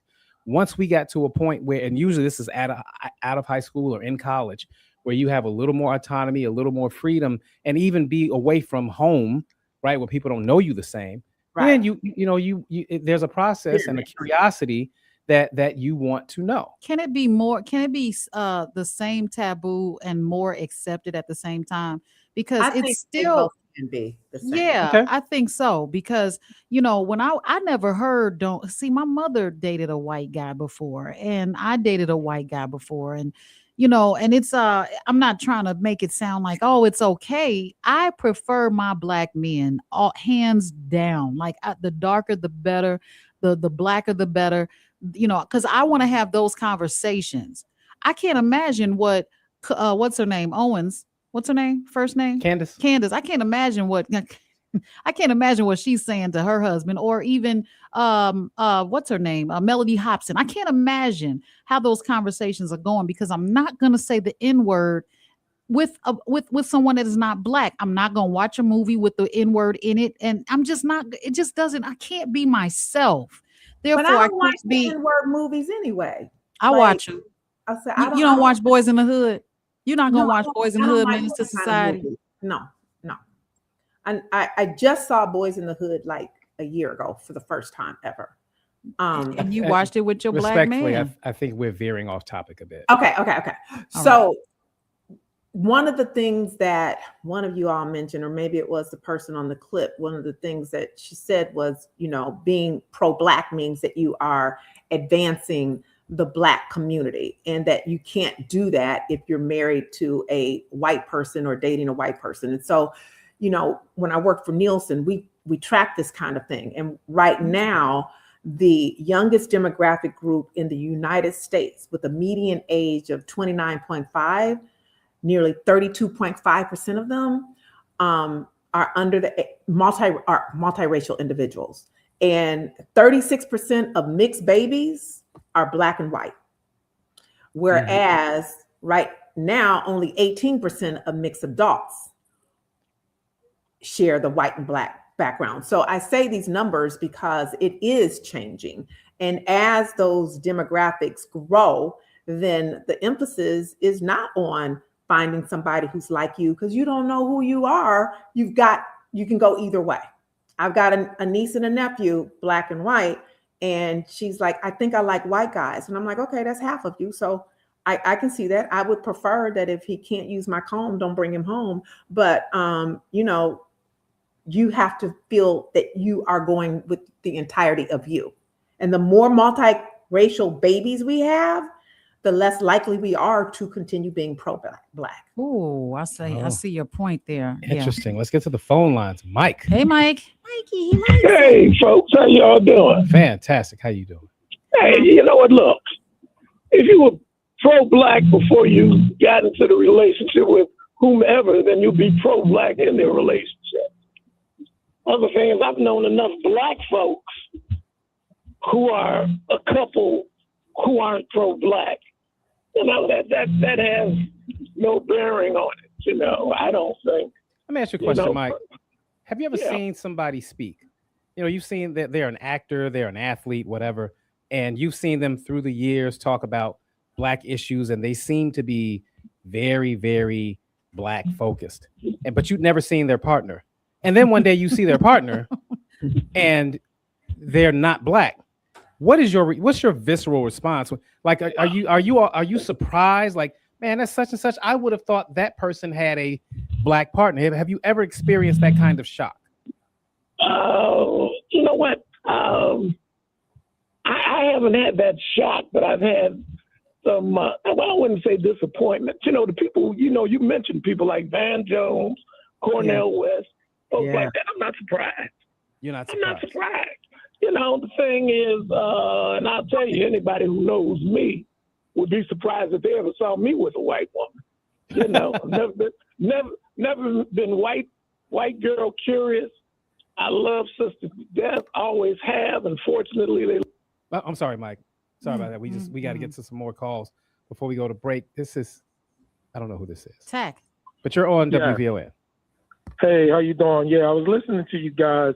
Just to let you know, I appreciate everything you're doing, and the information is great. I'm half black and half Japanese. Okay. My dad met my mom in the war. And so when we grew up, we was called half-breeds and all of this other stuff. Now, I know that's not the center of what you guys are talking about, but I was just giving you some context on me. Sure. But in terms of the interracial thing, I think that you can. I agree with what somebody said. If you already pro-black, I don't think that it could, but that would necessarily get in the way of who you would date if you are the person or the persona that is not going to change you. So that's kind of how I look at that. Now, growing up, because I'm an OG, it was a look. And that's why I also agree when y'all brought out the look is generational. Now, it's a different type of vibe now because it's more acceptable and we just live in a different time. In fact, a lot of people, they lose sight of what pro-Black might actually be. But just to answer the question, I'll let y'all go. I know y'all got things to do. I think you can definitely be pro-Black and be in an interracial relationship. Thank you, brother, for answering the question. Thank you so much.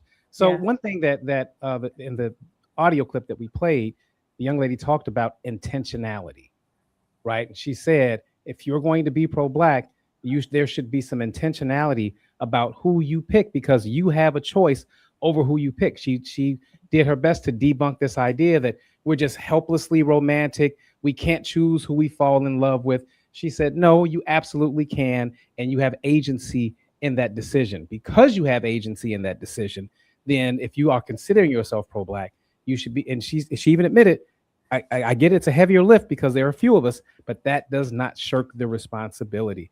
I want to hear what both you guys think about that part and the fetish part that she mentioned about why non-Black men will exclusively date Black women. And is that something we should be considering? Susan, Mona, we see you holding. Cheryl, sit tight because I see you at the edge of your seat, ready to chime in.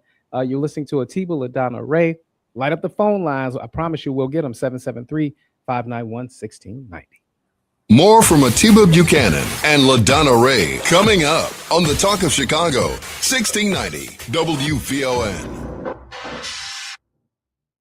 This June on Vaughn TV, the culture takes center stage. First, dive into the stories behind today's biggest names in music with a new original series, now trending hip-hop. From the lyrical mastery of Kendrick Lamar, the fearless creativity of Doechii, to the genre-bending brilliance of Doja Cat and Tyler, the Creator. Discover how these artists are shaping music, culture, and the future of hip-hop. Chart-topping, genre-bending, culture-defining. These are the new voices. The digital poets of a generation raised on hustle, hashtags, and heartbreak. They're not waiting for a seat at the table. They're building their own. This is more than music. This is a movement.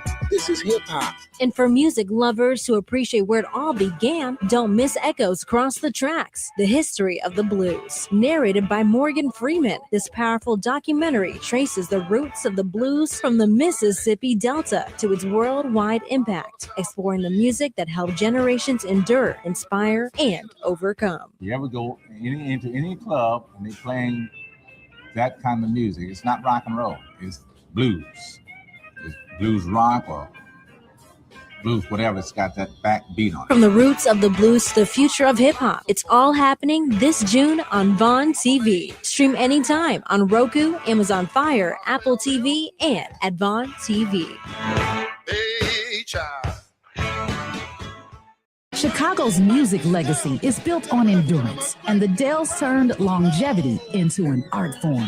Formed in Chicago in the early 1950s, the Dells became one of the most successful and longest-lasting vocal groups in music history. For more than 4 decades, their smooth harmonies and emotional performances captivated audiences around the world. Classics like Oh What a Night, Stay in My Corner, and The Love We Had Stays on My Mind helped define the sound of R&B and soul for generations. The Dells survived changing musical trends, crossed generations of fans, and earned their place in the Rock and Roll Hall of Fame. From Chicago street corners to international stages, their music proved that true harmony never goes out of style. They gave Chicago its soundtrack, and the world never stopped listening. The Chicago Catalog, an exclusive Black Music Month series brought to you by AARP, a proud supporter of Black Music Month. Why'd I go to the doctor?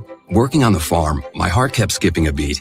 I didn't think much of it, but my daughters made me get checked out. Turns out I have atrial fibrillation, which increases the risk of stroke about 5 times. Symptoms like irregular heartbeat, heart racing, chest pain, shortness of breath, fatigue, or lightheadedness can come and go. But if it's AFib, the risk of stroke remains. If you have symptoms, contact a doctor. I'm so glad I did. Visit notimetowait.com. Sponsored by Bristol Myers Squibb and Pfizer.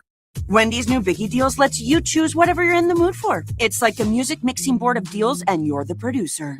Go with some chill folk music with a JBC and the $4 Biggie Bite snack.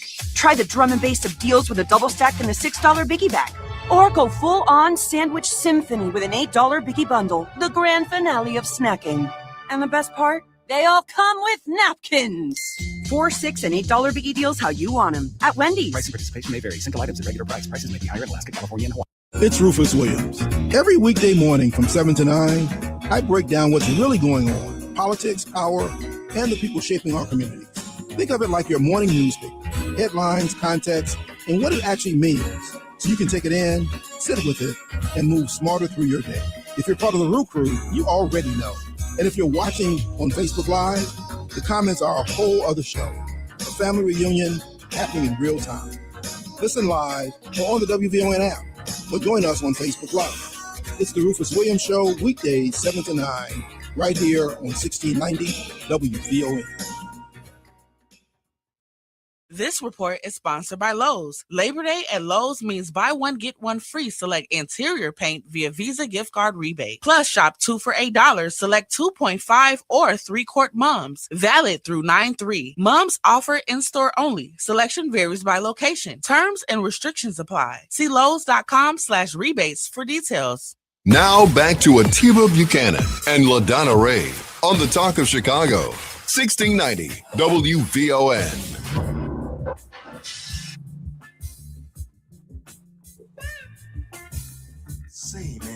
All right, welcome back.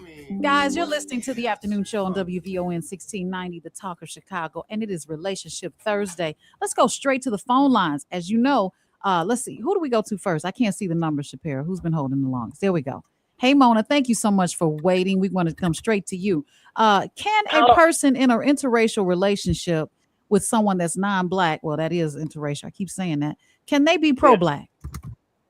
Yeah, so I got a quick story. Daughter, 24 years old, graduated from Champaign-Urbana, always dated white guys. Always. And she always broke up with him because she was very pro-Black. It's like this fetishization that they have for Black women. And they want to be like, oh, I want to know how you feel. I want to know how I can help out, that kind of stuff. So there is a level of fetishization, right?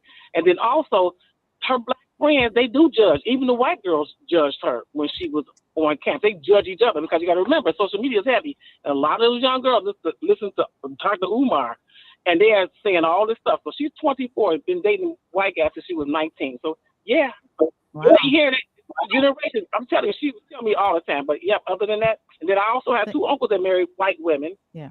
Okay. And one of them is not, but the other one is like really pro-Black.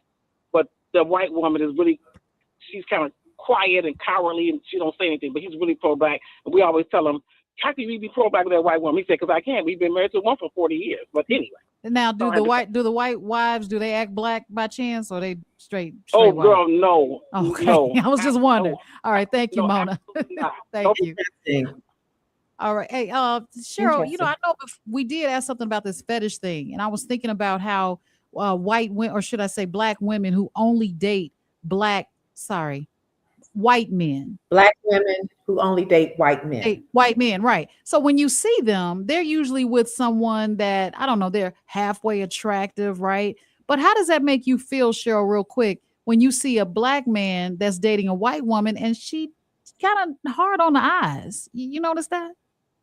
So I have a perfect story from that. I was walking in DC because I'm a judgy girl. I just am.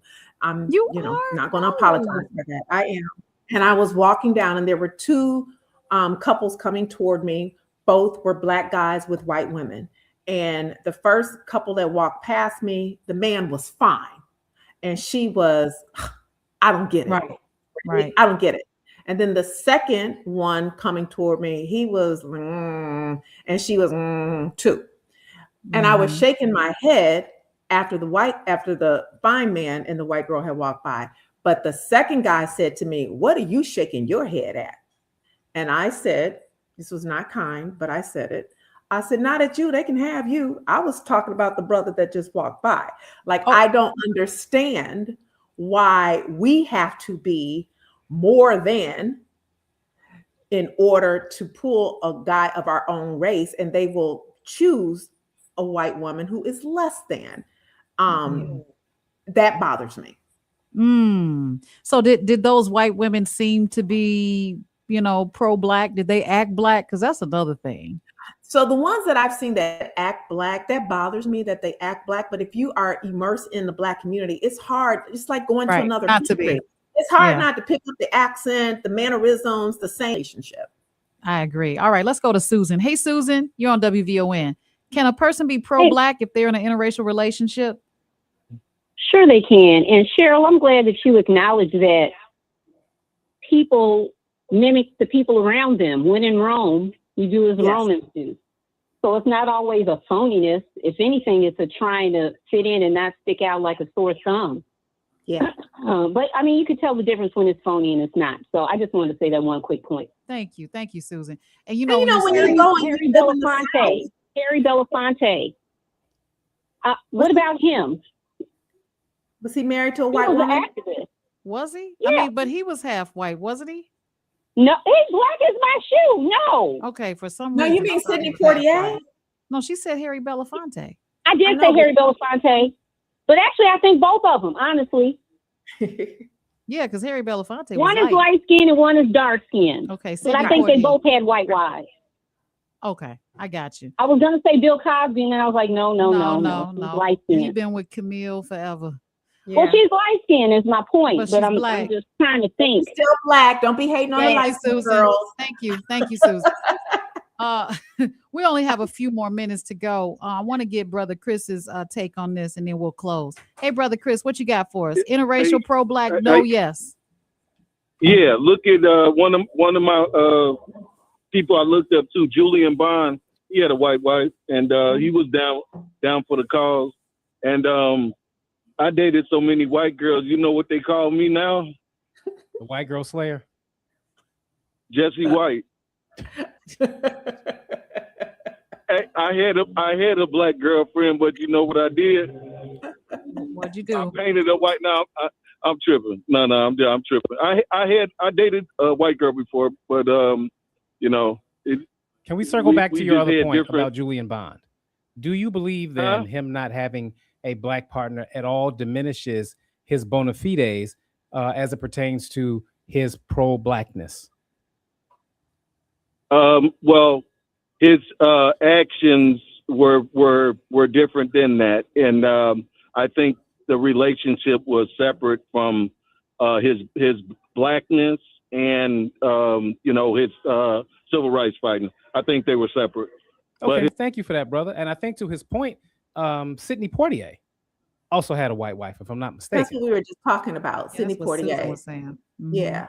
So, Miss Grace, I want to give you It just one of the last words. Go ahead. I'm sorry. Sir.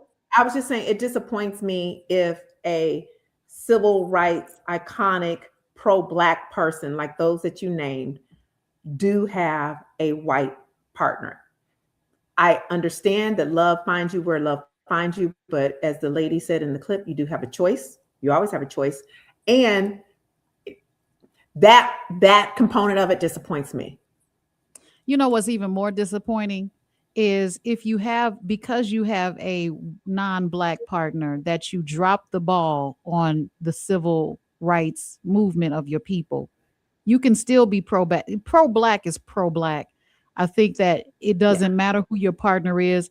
It's shocking, yes, because you're like, man, you were talking all that jive turkey talk and you got, unseasoned turkey at home. But I don't y'all think, imagine Malcolm X with a white wife? No, but if he did, he still did what he did. It doesn't mean you don't kick the doors in still.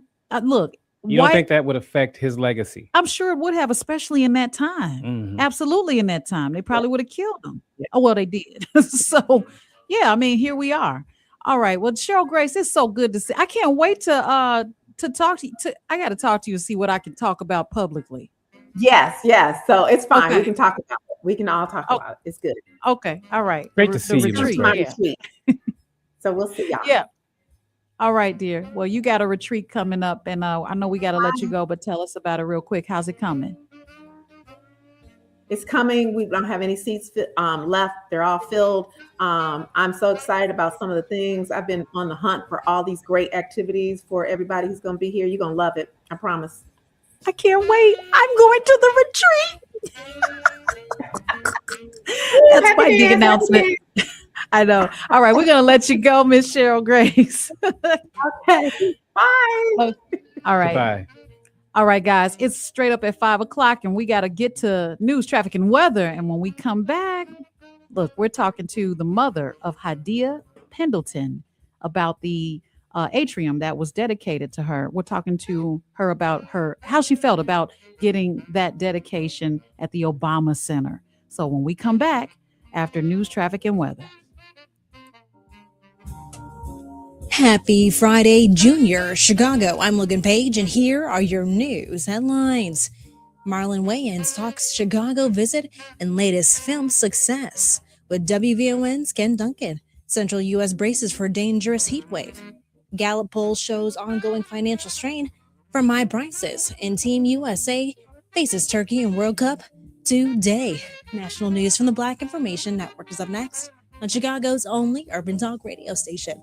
1690 AM WVON, Berwyn, Chicago.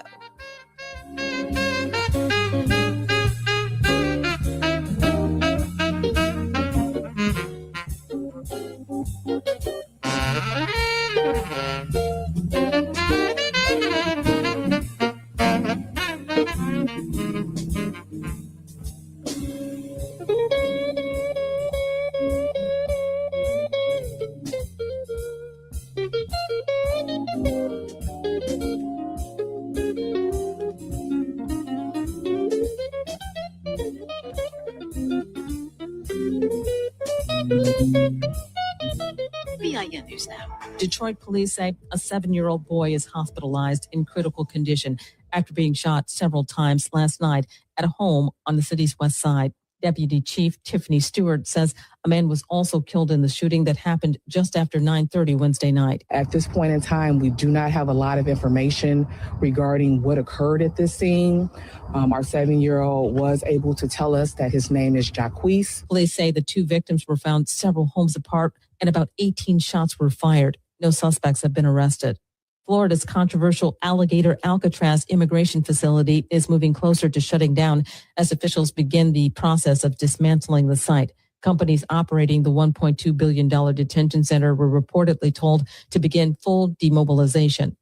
And the city of Chicago is providing more than $42 million in grant funding for 56 neighborhood development projects. Mayor Brandon Johnson says the grants will help spur economic growth. Now back to you, Terry. Black House Minority Leader Hakeem Jeffries is brushing off concerns over New York Mayor's Ron Mamdani's progressive endorsements and its potential impact on the Democratic Party. And what we saw last night was a hunger for leaders who will be there on the front lines, looking to make it easier for working people to afford life in the greatest city in the world.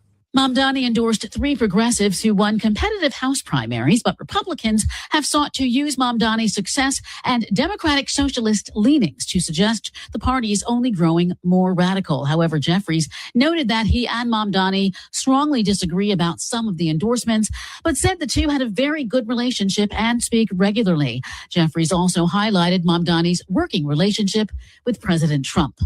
The White House is officially requesting just under $90 billion from Congress in supplemental funding to pay for the Iran war, mitigate the Ebola outbreak, and provide aid to U.S. farmers. The Hill reports a letter to House Speaker Mike Johnson from the White House Office of Management and Budget Director asked for $67 billion for the Defense Department, down from an anticipated $200 billion floated by Defense Secretary Pete Hegseth just a few months ago.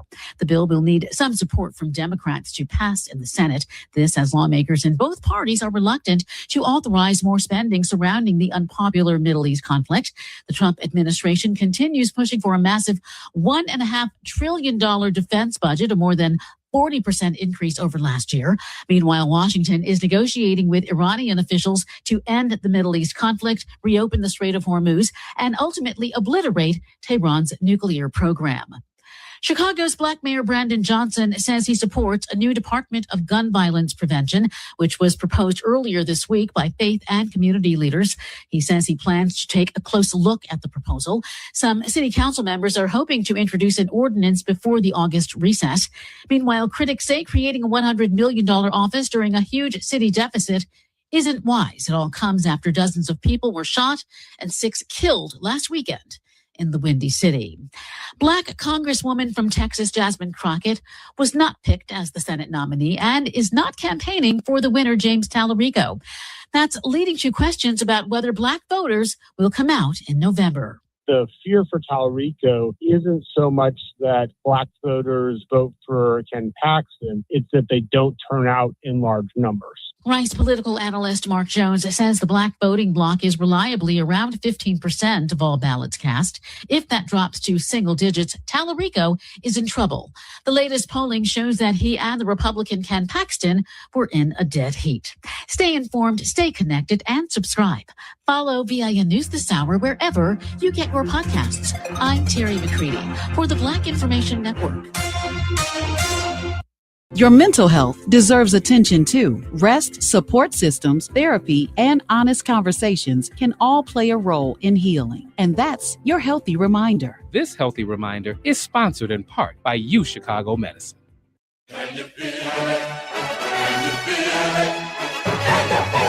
Can you feel it? The soundtrack of our lives. A Ravinia Black Music Month feature showcasing music that makes us think, love, cry, feel, act, and move. Music that reflects our stories. Can you feel it? The soundtrack of our lives. The Freedom Singers. Ain't gonna let nobody turn me around. Ain't gonna let nobody turn me round, turn me round, turn me round. Ain't gonna let nobody turn me round. Keep on walking, keep on talking, marching up the freedom day. Ain't gonna let segregation turn me round, turn me round, turn me round. Ain't gonna let segregation. Ravinia, celebrating Black Music Month. Experience the transformative power of live music. Get tickets at ravinia.org. They call this one Bill. Whoa, aliens? Am I in a spaceship? Affirmative, Bill. What's with the laser saw? Relax. We are cutting our bill in half. What? An Xfinity mobile transmission says you can cut your bill in half. Oh, your mobile bill, not me, Bill. Xfinity Mobile also says we can try it free for a year. Free. Yes, with no commitment. Can we put the saw away? I am reluctant. But we will find another being to bisect. That's not sci-fi. It's Xfinity Mobile. Xfinity Internet members cut your mobile bill in half. Plus, try Xfinity Mobile free for a year. No commitment. Learn more at xfinitymobile.com. Xfinity. Imagine that.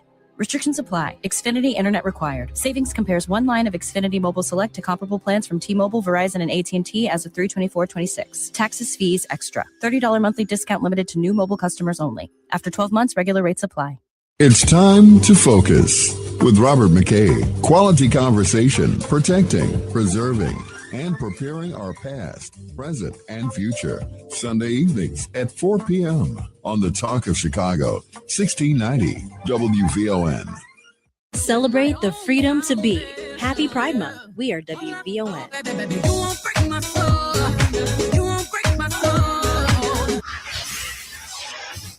This report is sponsored by Mattress Firm. Trouble sleeping lately? Upgrade to the great sleep you deserve at Mattress Firm's July 4th sale. Choose from a curated selection of top brands and let their sleep experts help you narrow it down. They make sleep easy. WVON traffic and weather now. Good Thursday afternoon, Chicago. I'm Logan Page, and here is your traffic update. Dan Ryan, downtown on 95th, slow go, 28 minutes. I-57, Ryan Tayeti, slow go, 14 minutes. Bishop Ford, Ryan Tayeti, 94, slow moving traffic due to road work, 30 minutes. Stevenson, due Sable, Lakeshore Drive to the Tri-State, slow go, 49 minutes. Eisenhower, Wolfdo Post Office, stop and go traffic, 47 minutes. Kennedy, downtown to O'Hare, bumper to bumper traffic, an hour and 7 minutes. At Eden's Montrose Cook, stop and go traffic, and there is an accident on the right shoulder. Eden's at Napster Street, 31 minutes. Your weather for today, Chicago, partly cloudy, high of 78 and a low of 61. Tomorrow, mostly cloudy and rain south, high of 74 and a low of 61. In our city, it's currently 79 degrees and cloudy. That's your traffic and weather update now. I'm Logan Page on the Talk Chicago, WVON, 1690 AM. From the Xfinity Studios at WVON, it's Atiba Buchanan and LaDonna Ray on Chicago's Essential Storyteller, 1690 WVON. Sometimes you find you miss the things you left behind, but crying. Some folks are truly blessed. Some dreams work out for the best. You know what I forgot to ask you? If you're planning to go to the Obama Center, visit the Obama Presidential Center by skipping the traffic and parking hassles and take Metra. The 59th Street / University of Chicago station on the Metro Electric line is just a short walk from the campus, making it one of the easiest ways to arrive. With Metra's reliable service, affordable fares, and convenient ticketing through the Ventra app, getting there is simple. Plus, kids 11 and under ride free. Make your trip part of the experience. Let Metra move you to the Obama Presidential Center and spend less time driving and more time exploring. All right, we're back on the afternoon show. We want to squeeze in Mr. Pianki. Thank you for calling, good sir. Your thoughts? Well, on that issue, I don't think it matters. People ask what is black. There's no black land. But those sentiments and feelings are fading out. Some of your staunchest civil rights and pro-black leaders, they died off. And that's not being picked up. So, a black American could never become a chief for the Ashanti in Ghana, nor the Awe, for the simple reason because they're mixed. Those societies are ethnocentric. But I think that a person could take on those type of sentiments. You say pro-black if they're white and married to somebody black. Yes, they could. And there's many examples. Frederick Douglass, he was married to a white woman, right? Thurgood Marshall, and Thurgood Marshall was against black power. You had Whitney Young, he was against black power. So when King died, that group that was left, it was led by Stokely Carmichael, that proposed black power. Well, the ones that was with King, they was against black power. So that's just the way things go. Sentiments change as time go on. All right. Thank you Thank for you that very much. perspective. Very interesting. What do you think about Clarence Thomas? You think he's against black power? I'm just asking. I'll say this. He ain't pro-black. I know that's right. All right, guys. I just wanted to share this moment with you. One of the most meaningful stories connected to the Obama Presidential Center is the legacy of Hadia Pendleton. Her memory now lives on through the Hadia Pendleton Atrium inside the museum. Earlier yesterday, I had the opportunity to speak by phone with Hadia's mother, Cleopatra Cowley, about what that honor means to her and how her daughter's legacy continues to inspire generations. Let's take a listen. For many Chicagoans, the Obama Presidential Center is a place of history, hope, and inspiration. But for one mother, it is also a place where the memory of her daughter now lives on.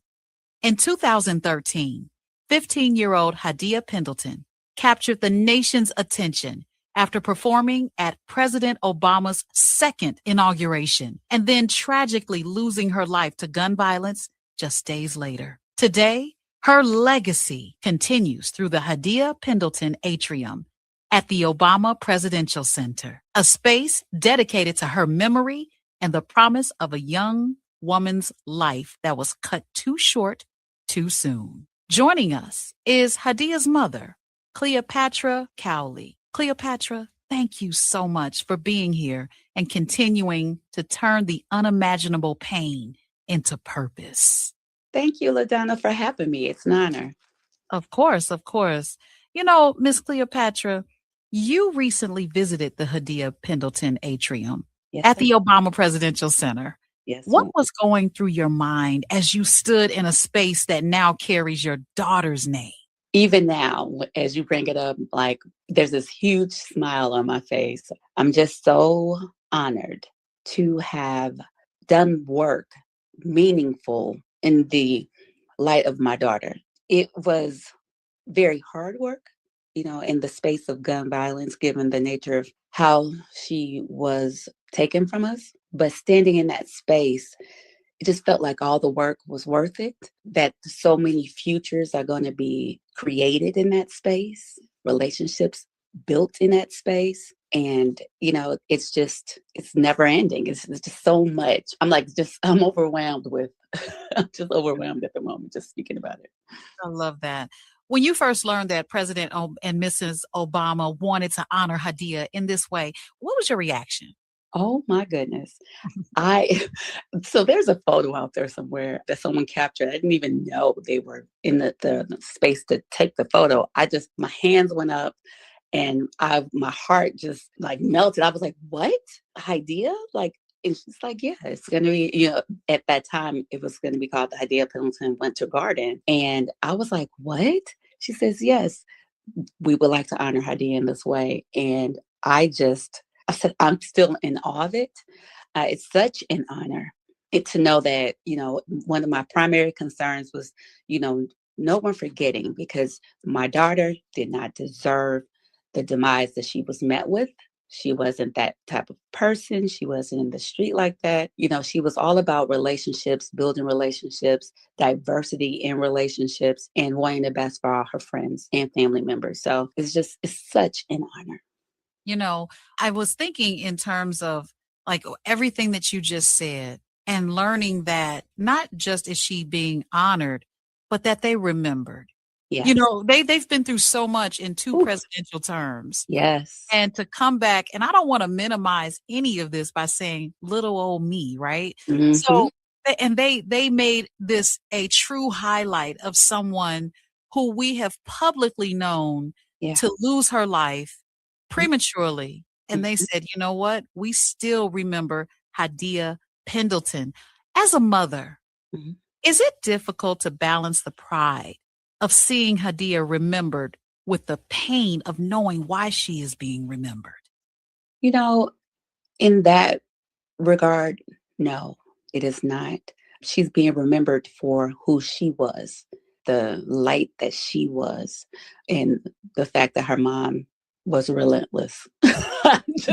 I could not sit down and do nothing after that happened. And as I became more familiar with the community of survivors and, realizing that from my daughter's ashes came my gift of communication, and to be able to bring people into what it is like to be a member of the survivor community, and for them to respect it, for there to be a movement created behind it called Wear Orange, and for those who have not been directly affected to become active and care differently, if not more, about the effect that gun violence has on families.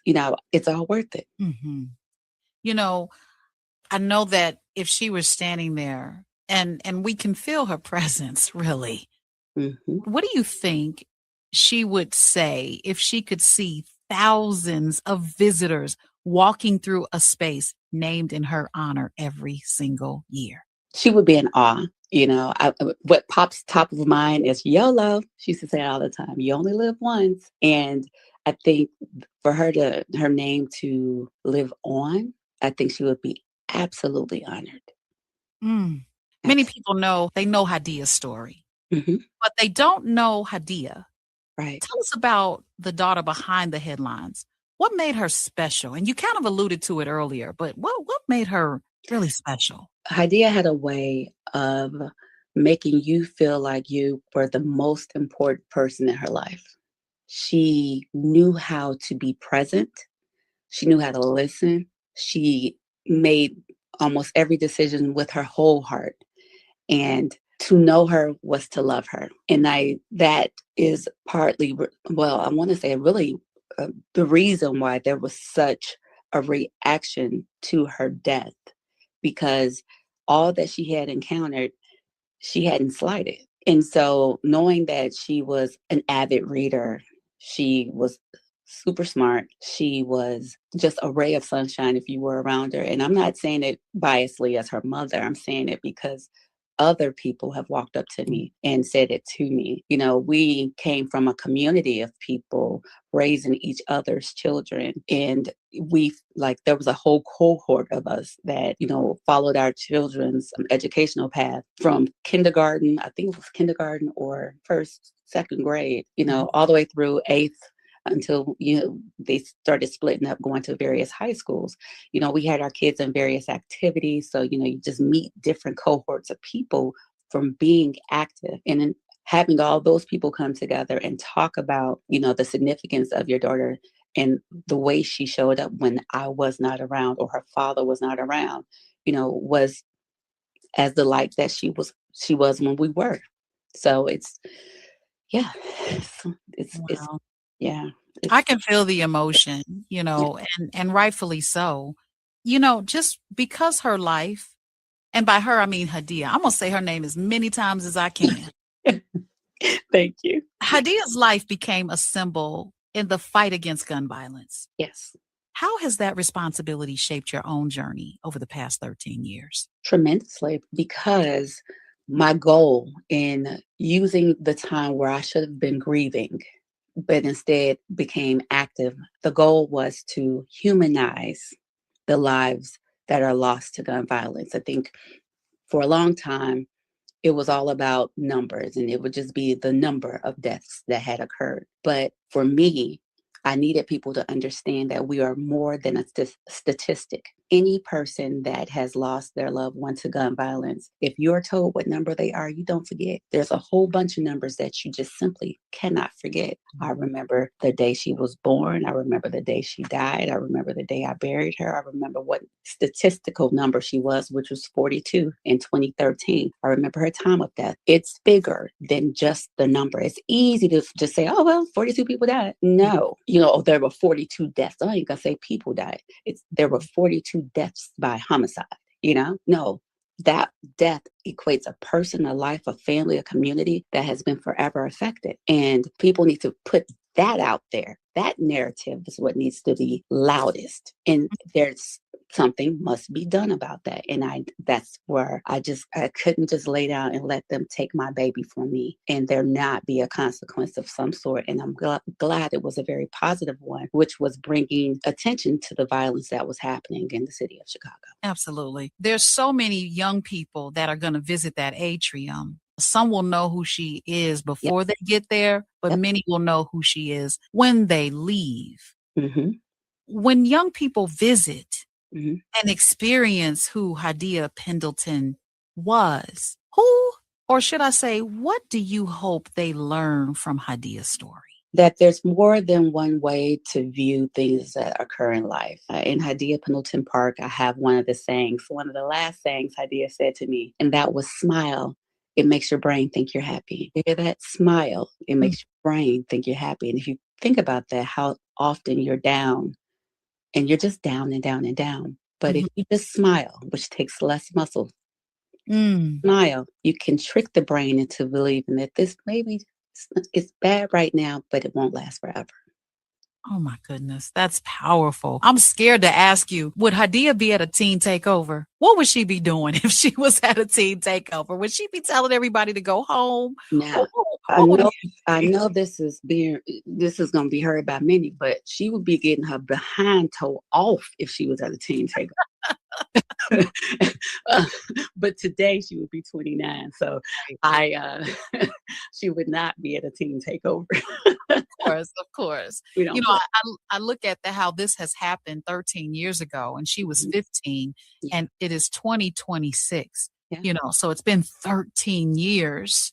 The Obama Center is focused on citizenship, leadership, and community engagement, which is what Obama was focused on when he was in office. Correct. Do you feel Hadia's legacy fits naturally within that mission?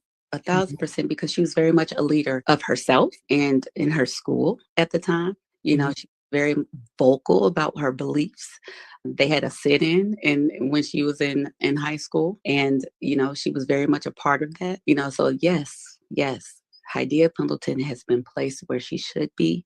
It's very appropriate, and I'm very proud for her.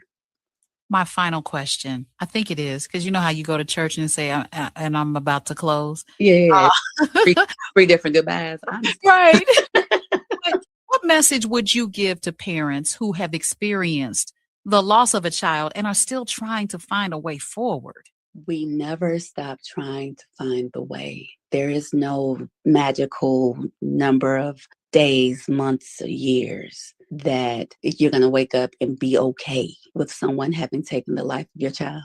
You're not. What we do is our best to be present, to live. More from Atiba Buchanan and LaDonna Ray coming up on the Talk of Chicago, 1690 WVON. Yo, fellas, when was the last time you checked in with you? We're bringing the barbershop talk to the airwaves. It's time to get real about our wellness, identity, and what it means to feel good from the inside out.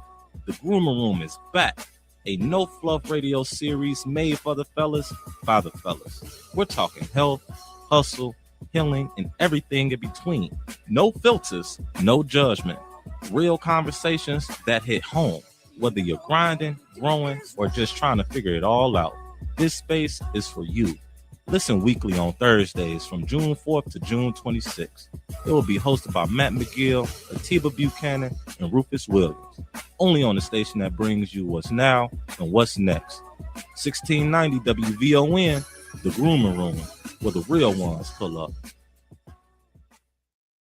This report is brought to you by RockAuto.com. A bent tie rod can quickly bring a drive to a halt. For parts needed to get back on the road, visit RockAuto.com. Find a wide selection of quality parts at reliably low prices, delivered right at your door. All the parts your car will ever need, Rock Auto. Chicago's music legacy is built on endurance, and the Dells turned longevity into an art form. Formed in Chicago in the early 1950s, the Dells became one of the most successful and longest-lasting vocal groups in music history. For more than 4 decades, their smooth harmonies and emotional performances captivated audiences around the world. Classics like Oh What a Night, Stay in My Corner, and The Love We Had Stays on My Mind helped define the sound of R&B and soul for generations. The Dells survived changing musical trends, crossed generations of fans, and earned their place in the Rock and Roll Hall of Fame. From Chicago street corners to international stages, their music proved that true harmony never goes out of style. They gave Chicago its soundtrack, and the world never stopped listening. The Chicago Catalog, an exclusive Black Music Month series brought to you by AARP, a proud supporter of Black Music Month.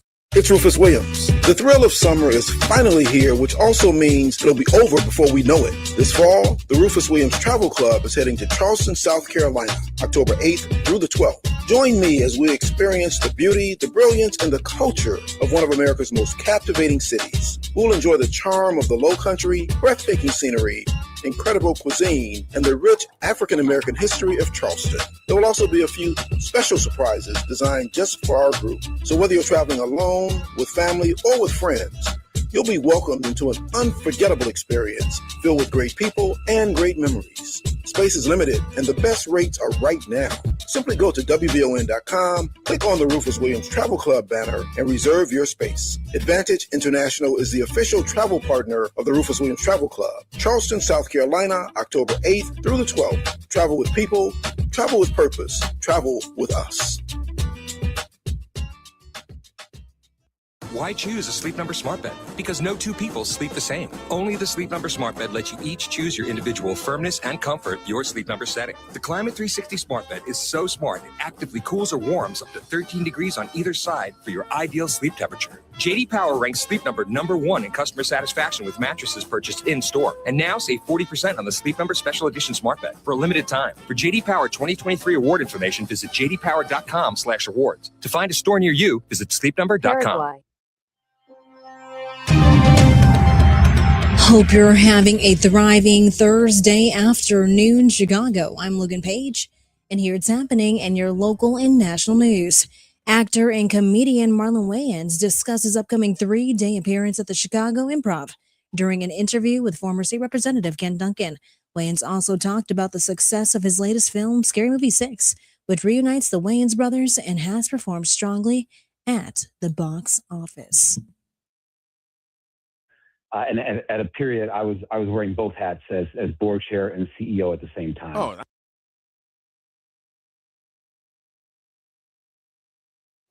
He shared insights about his comedy career, upcoming projects, and what fans can expect from his Chicago performances. The conversation highlighted both his recent achievements and future plans. In other news, a dangerous heat wave is gripping much of the central United States, with forecasters warning of extreme temperatures and high humidity across several states. Heat advisories have been issued in parts of the Plains, Midwest, and Ohio Valley, where heat index values are expected to exceed 100 degrees. Officials are urging residents to stay hydrated, limit outdoor activity, and check on vulnerable individuals. Meteorologists say the prolonged heat could increase the risk of heat-related illnesses and place added stress on power systems. In other news, a new Gallup poll finds that many Americans continue to feel financial pressure due to high prices, especially at the gas pump. About 2/3 of respondents say rising gasoline costs are causing hardship for their households. The poll also shows economic confidence has slightly improved in June after recent declines, suggesting some stabilization. Still, Americans remain highly sensitive to fuel prices, increases, and broader costs of living concerns. And Team USA will face Turkey in Inglewood in its final FIFA World Cup group match, looking to finish unbeaten after wins over Paraguay and Australia. The U.S. has already clinched Group D and secured advancement to the knockout round. Coach Mauricio Pochettino is considering lineup decisions, including whether to rest key players or manage those at risk of suspension. Star attacker Christian Pulisic is also a game-time question after returning to training while recovering from a calf injury. The match is scheduled for tonight at 7 p.m. Central Time, Chicago time. I'm Logan Page, and that's what's happening in your news now on WVON 1690 AM. It's Gospel with Pam Morris Walton, your gospel sister, on WVON Sundays, 11 to 2 p.m. Music to help you on your journey. I'll see you there, WVON. Hey, Alexa, play WVON 1690 AM. Getting WVON 1690 AM station from iHeartRadio. Try it out for yourself. America is listening to WVON.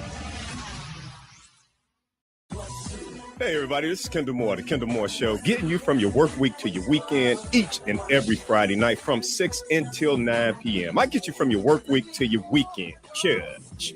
Tabernacle. Kendall Moore, radio for the next generation on the Talk of Chicago, 1690 AM, WVON.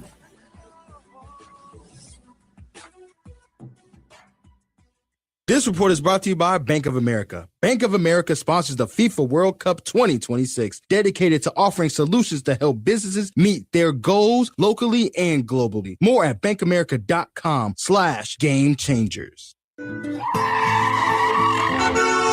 WVON traffic and weather now. Good Thursday afternoon, Chicago. I'm Logan Page, and here is your traffic update. Dan Ryan, downtown on 95th. Stop and go traffic, 28 minutes. I-57, Ryan I-80, no delays, 15 minutes. Bishop Ford, Ryan I-80, 94, stop and go traffic due to road work, 28 minutes. Stevenson, DuSable, Lakeshore Drive to the Tri-State, Slow-Go, 34 minutes. Eisenhower, Wolfdo Post Office, stop and go traffic, 43 minutes. Kennedy, downtown to O'Hare, stop and go traffic, an hour and 3 minutes. In Eden's, Munchos Lake Cook, please be cautious. There is an accident on the left shoulder. Eden's at Dempster Street, 49 minutes. Your weather for today, Chicago, partly cloudy, high of 78 and a low of 61. Tomorrow, mostly cloudy. Rain south, high of 74 and a low of 61. In our city, it's currently 79 degrees and mostly cloudy. That's your traffic and weather update now. I'm Logan Page, the Talk Chicago, WVON 1690 AM. Now back to Atiba Buchanan and LaDonna Ray on the Talk of Chicago, 1690 WVON.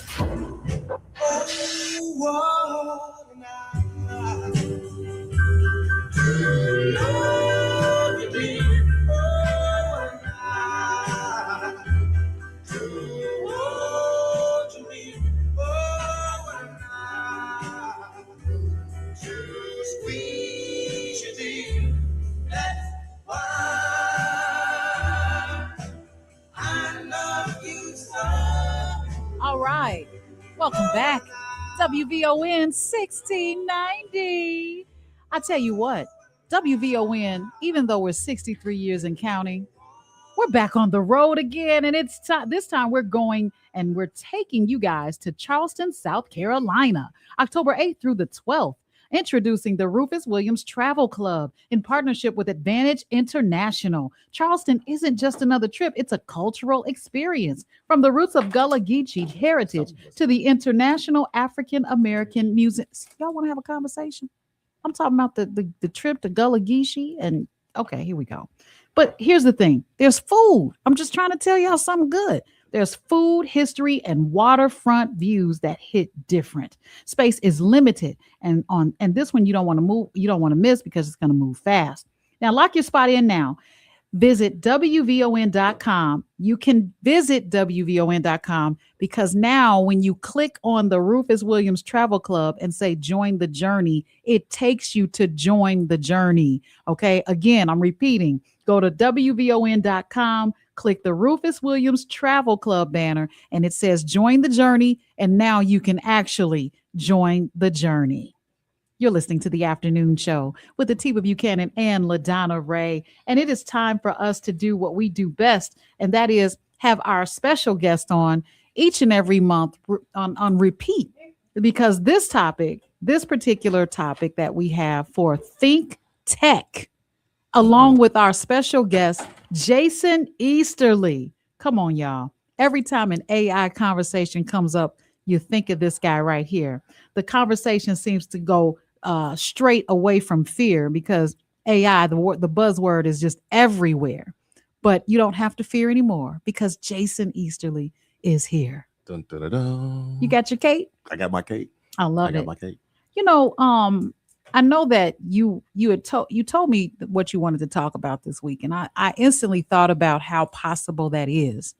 But there are some AI-proof businesses that won't be hit as hard when it comes to AI. So what are we talking about today? We're talking about how AI can be your next coworker. Yeah.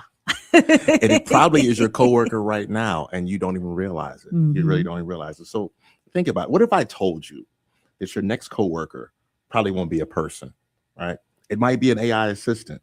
Now, before anybody starts worrying, no, I'm not here to tell you that robots are taking over. I'm here to tell you something much more interesting. The people who will thrive over the next decade won't necessarily be the smartest. They'll be people who learn how to work with AI. That's what we're talking about today. Mm-hmm. So think about it for a second. Okay. I don't know about you, but and I've said this on multiple occasions, I know I couldn't do my job or jobs without an AI assistant. Why not? Well, you used to. I used to, but there's so many things now that I leverage my AI assistant for that allows for me to move at the speed of AI. So many times I'll have to look over some documents or make a decision, which I still have to make. And I think people need to think about that. Your lawyers, your doctors, people that are skilled in these respective areas will always still be the final decision maker. But what if they were able to make that decision so much quicker because they were able to leverage their AI assistant to get that information to help them make that decision faster, quicker, and more efficiently? Mm-hmm. I mean, that's what AI is all about, artificial intelligence. We have to think and process, and AI doesn't have to think. It can just process. It skips the thinking part. Right. Yeah. You still do the thinking. So that's where people get very hung up on. Mm-hmm. Wait a minute, the AI assistant is doing the thinking. I'd much rather have someone that, let's be perfectly honest, is more prone to make a mistake than a computer will. Mhm. Now, computers make mistakes just like us, They do. They do. Bad garbage in, garbage out. Garbage in, garbage out. Mhm. But you have to think about, so in IT, what we always think about doing is try to automate things. And how we automate things because it takes the opportunity for mistakes to be made. So if someone's running a program or running a script, if we can get that automated so that the possibility of that mistake happening down, we do that. But when you think about how AI works in your respective job, now being able to go and take that research away from you as the user, the practitioner, is what we talk about when having that new coworker being your AI assistant. And I suspect that so many of us now have our new AI assistants now that we're leveraging and probably don't even realize. Yeah, I use AI quite a bit. I want to share I have some questions and I want to lead up to a solution or a worry-free solution. How Okay. about that? Whenever people hear AI, the first thing they think is, am I going to lose my job? Is that just fear justified, or is the conversation more nuanced than that? So let's have a real conversation, right? There are going to be industries that are going to no longer exist because AI is there. We're not going to talk about, which ones, because I don't want to put that fear out. Hey, there. I went to a drive-through. Well, that and was I was the one able I was to, thinking about. right? You know what I'm saying? That was the one I was and it thinking was about. so accurate. I was like, why can't we just do this? Yeah.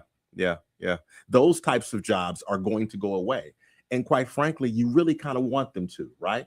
I mean, you really do. But what about okay, never mind. That's another show. That's another show. But, for kids and individuals that have leveraged that fast food industry, think about how many times you have driven through a fast food, a drive-through, and you've gotten all the way home and you've opened up that bag, and what's been in there? The one thing that you didn't want, or the one thing you did want wasn't there. Yeah, I ordered onion rings and there was a fry in Onion there. rings. I thought we talked. Oh, never mind. I'm sorry. Go ahead. No, I'm sorry. No, I But cut you off. but aside from those jobs, we're not talking about just those jobs, because our listeners are, let's say, 40 and up, Sure. right? So they're far removed from the drive-through jobs. I'm Okay. talking about corporate jobs. I'm talking about government jobs, Mhm. jobs that people can retire on Of course. and put away 401ks. They're going to still be here. Okay. Those jobs. The robot that's sitting next to me in the promo, he doesn't exist in the physical sense. He exists in the virtual sense. But to LaDonna's point, those corporate jobs that we all know and love, those are safe.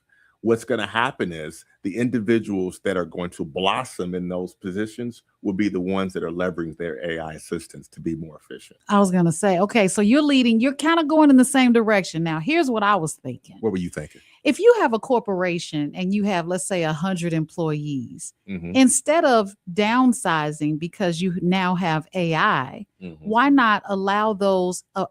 Why not allow about 75% of those employees There you go. to use AI to duplicate and increase productivity? Yeah. And that way, instead of downsizing your workforce to save money, you're increasing productivity to make money. Thinking like a boss. Absolutely. I mean, like it a just boss. makes sense.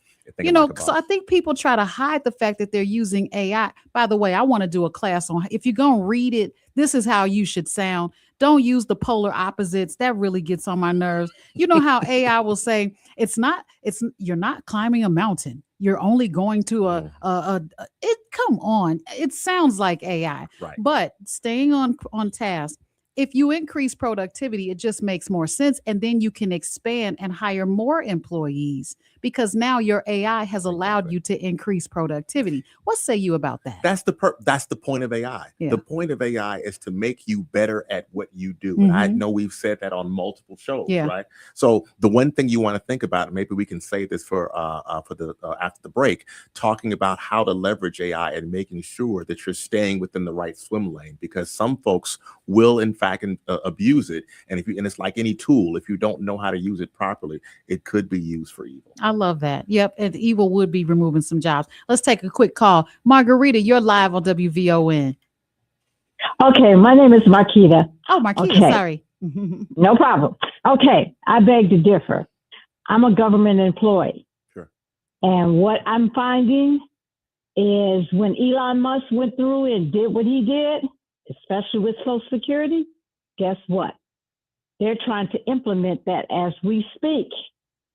And that's my biggest concern. That's why I'm begging everyone must get involved in these elections, because they're going to have to do something about this AI.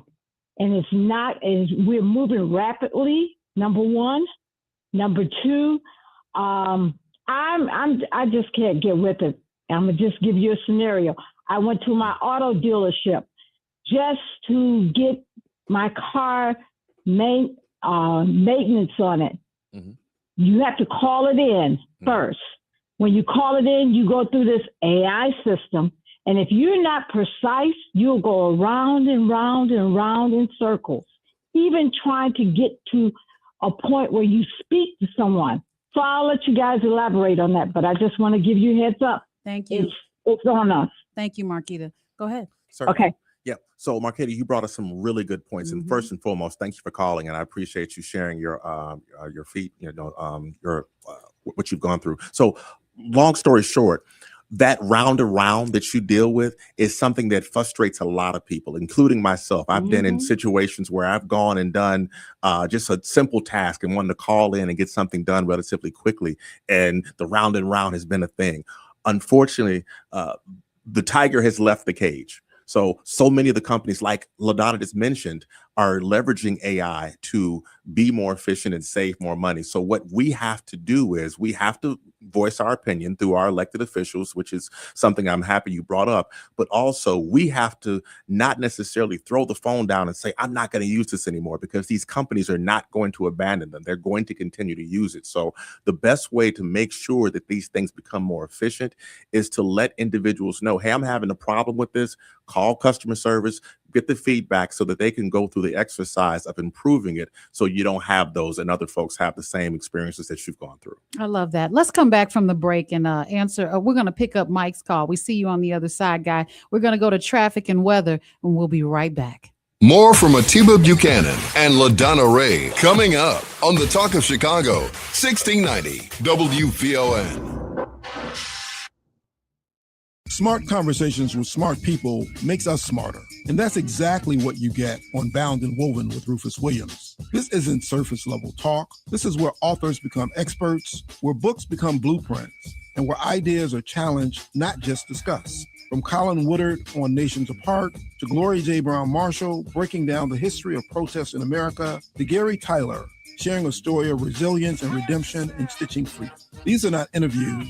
These are conversations that matter, because every book has a story and every story has a deeper meaning. Bound and Woven with Rufus Williams on Bond TV. You can catch us on Roku, Amazon Fire, Apple TV+, the WVON app, and VON.TV. Hey, baby! I'm your Magnolia Blues man, Sir Henry Cheatham, inviting you to join us on WVON 1690 for some real American music and culture. Here on Classic Blues and R&B. Check us out Saturday, 11 p.m. until 2 a.m. on WVON and Classic Blues and R&B. Tuned in to your favorite WVON personalities on Facebook Live? Don't just watch, like it, love it, share it. Every click helps us grow the conversation and keep the community strong. So remember, like it, love it, share it, Chicago. Catch Reverend Al Sharpton online at WVON.com or on the WVON app. Just click the Al Sharpton banner. Tune in every day at 12 noon for your daily dose. And if you miss it, catch the overnight replay from midnight to 3 a.m. We're keeping it real with Al Sharpton on WVON 1690. Reverend Al told you personally, keep it real. Keep it real. Keep it real. Have you checked out WVON's digital streaming network, Bond TV? It's everywhere on Roku, Apple TV+, Amazon Fire, on the WVON app, and at VON.TV. Bond TV, it's cultural content on purpose.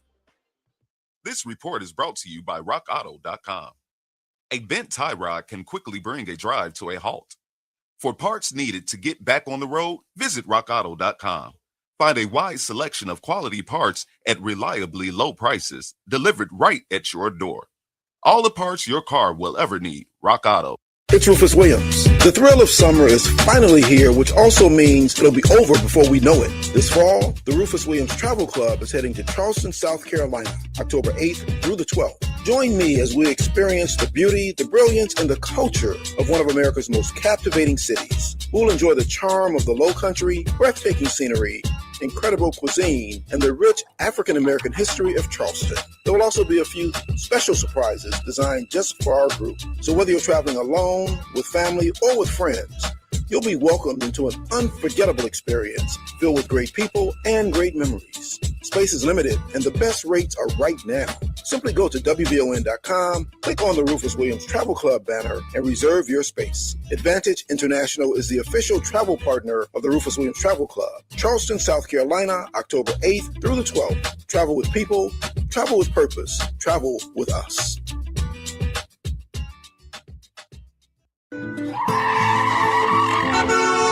WVON traffic and weather now. Good Thursday afternoon, Chicago, and happy Friday, Junior Chicago. I'm Logan Page, and here is your traffic update. Dan Ryan, downtown to 95th. Slow go, 27 minutes. I-57, Ryan's I-80, 2-minute delay, 16 minutes. Bishop Ford, Ryan's I-80, 94, slow-moving traffic due to road work, 24 minutes. Stevenson, due south of Lakeshore Drive to the Tri-State, slow-moving traffic, 35 minutes. Eisenhower, Wolftown Post Office, stop-and-go traffic, 38 minutes. Kennedy, downtown to O'Hare, stop-and-go traffic, 56 minutes. And Eden's Montrose Cook, 8-minute delay, 25 minutes due to an accident on the left shoulder. Eden's at Dempster Street. Your weather for today, Chicago. Partly cloudy, high of 78 and a low of 61. Tomorrow, mostly cloudy, rain south, high of 74 and a low of 61. In our city, it's currently 79 degrees and mostly cloudy. That's your traffic and weather update now. I'm Logan Page on the Talk Chicago, WVON, 1690 AM.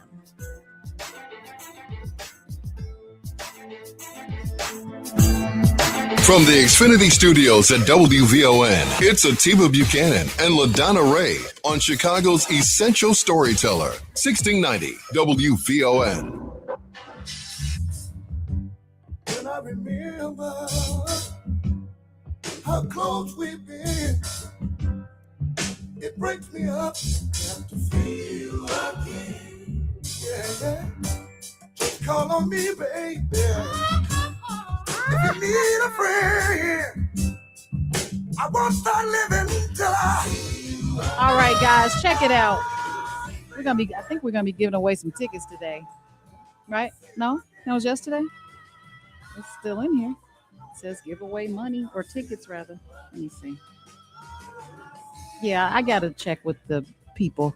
All right, guys, you're listening to WVON 1690, 63 years and counting. This is the afternoon show, and we're talking to Jason Easterly on the Think Tech segment that we do each and every month. The caller that called in before brought up a really salient point that we want to that we kind of addressed. Why are you laughing? I didn't borrow your word. Did you write it? Okay, hello. That the best thing to do is to learn. All right, so Jason, a lot of government employees are listening right now, and they're hearing about AI and wondering if it's coming to get their jobs. Now, the first thing I think about is what skills make a government employee or any employee indispensable in the AI era. You know what I'm saying? It's something to think about. Yeah.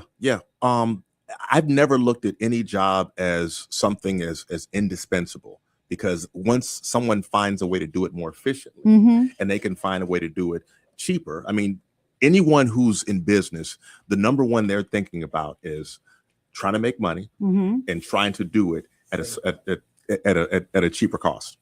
So if I can find a way to do that using AI, then I'm going to do so.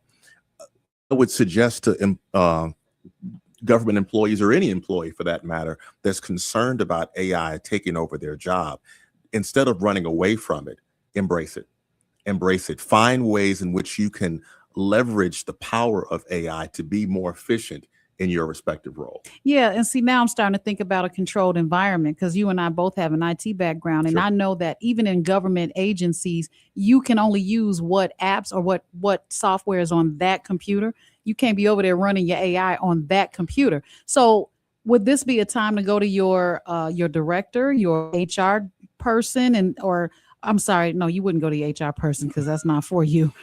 You'll go straight to your supervisor and say, hey, listen, I want to talk about some options.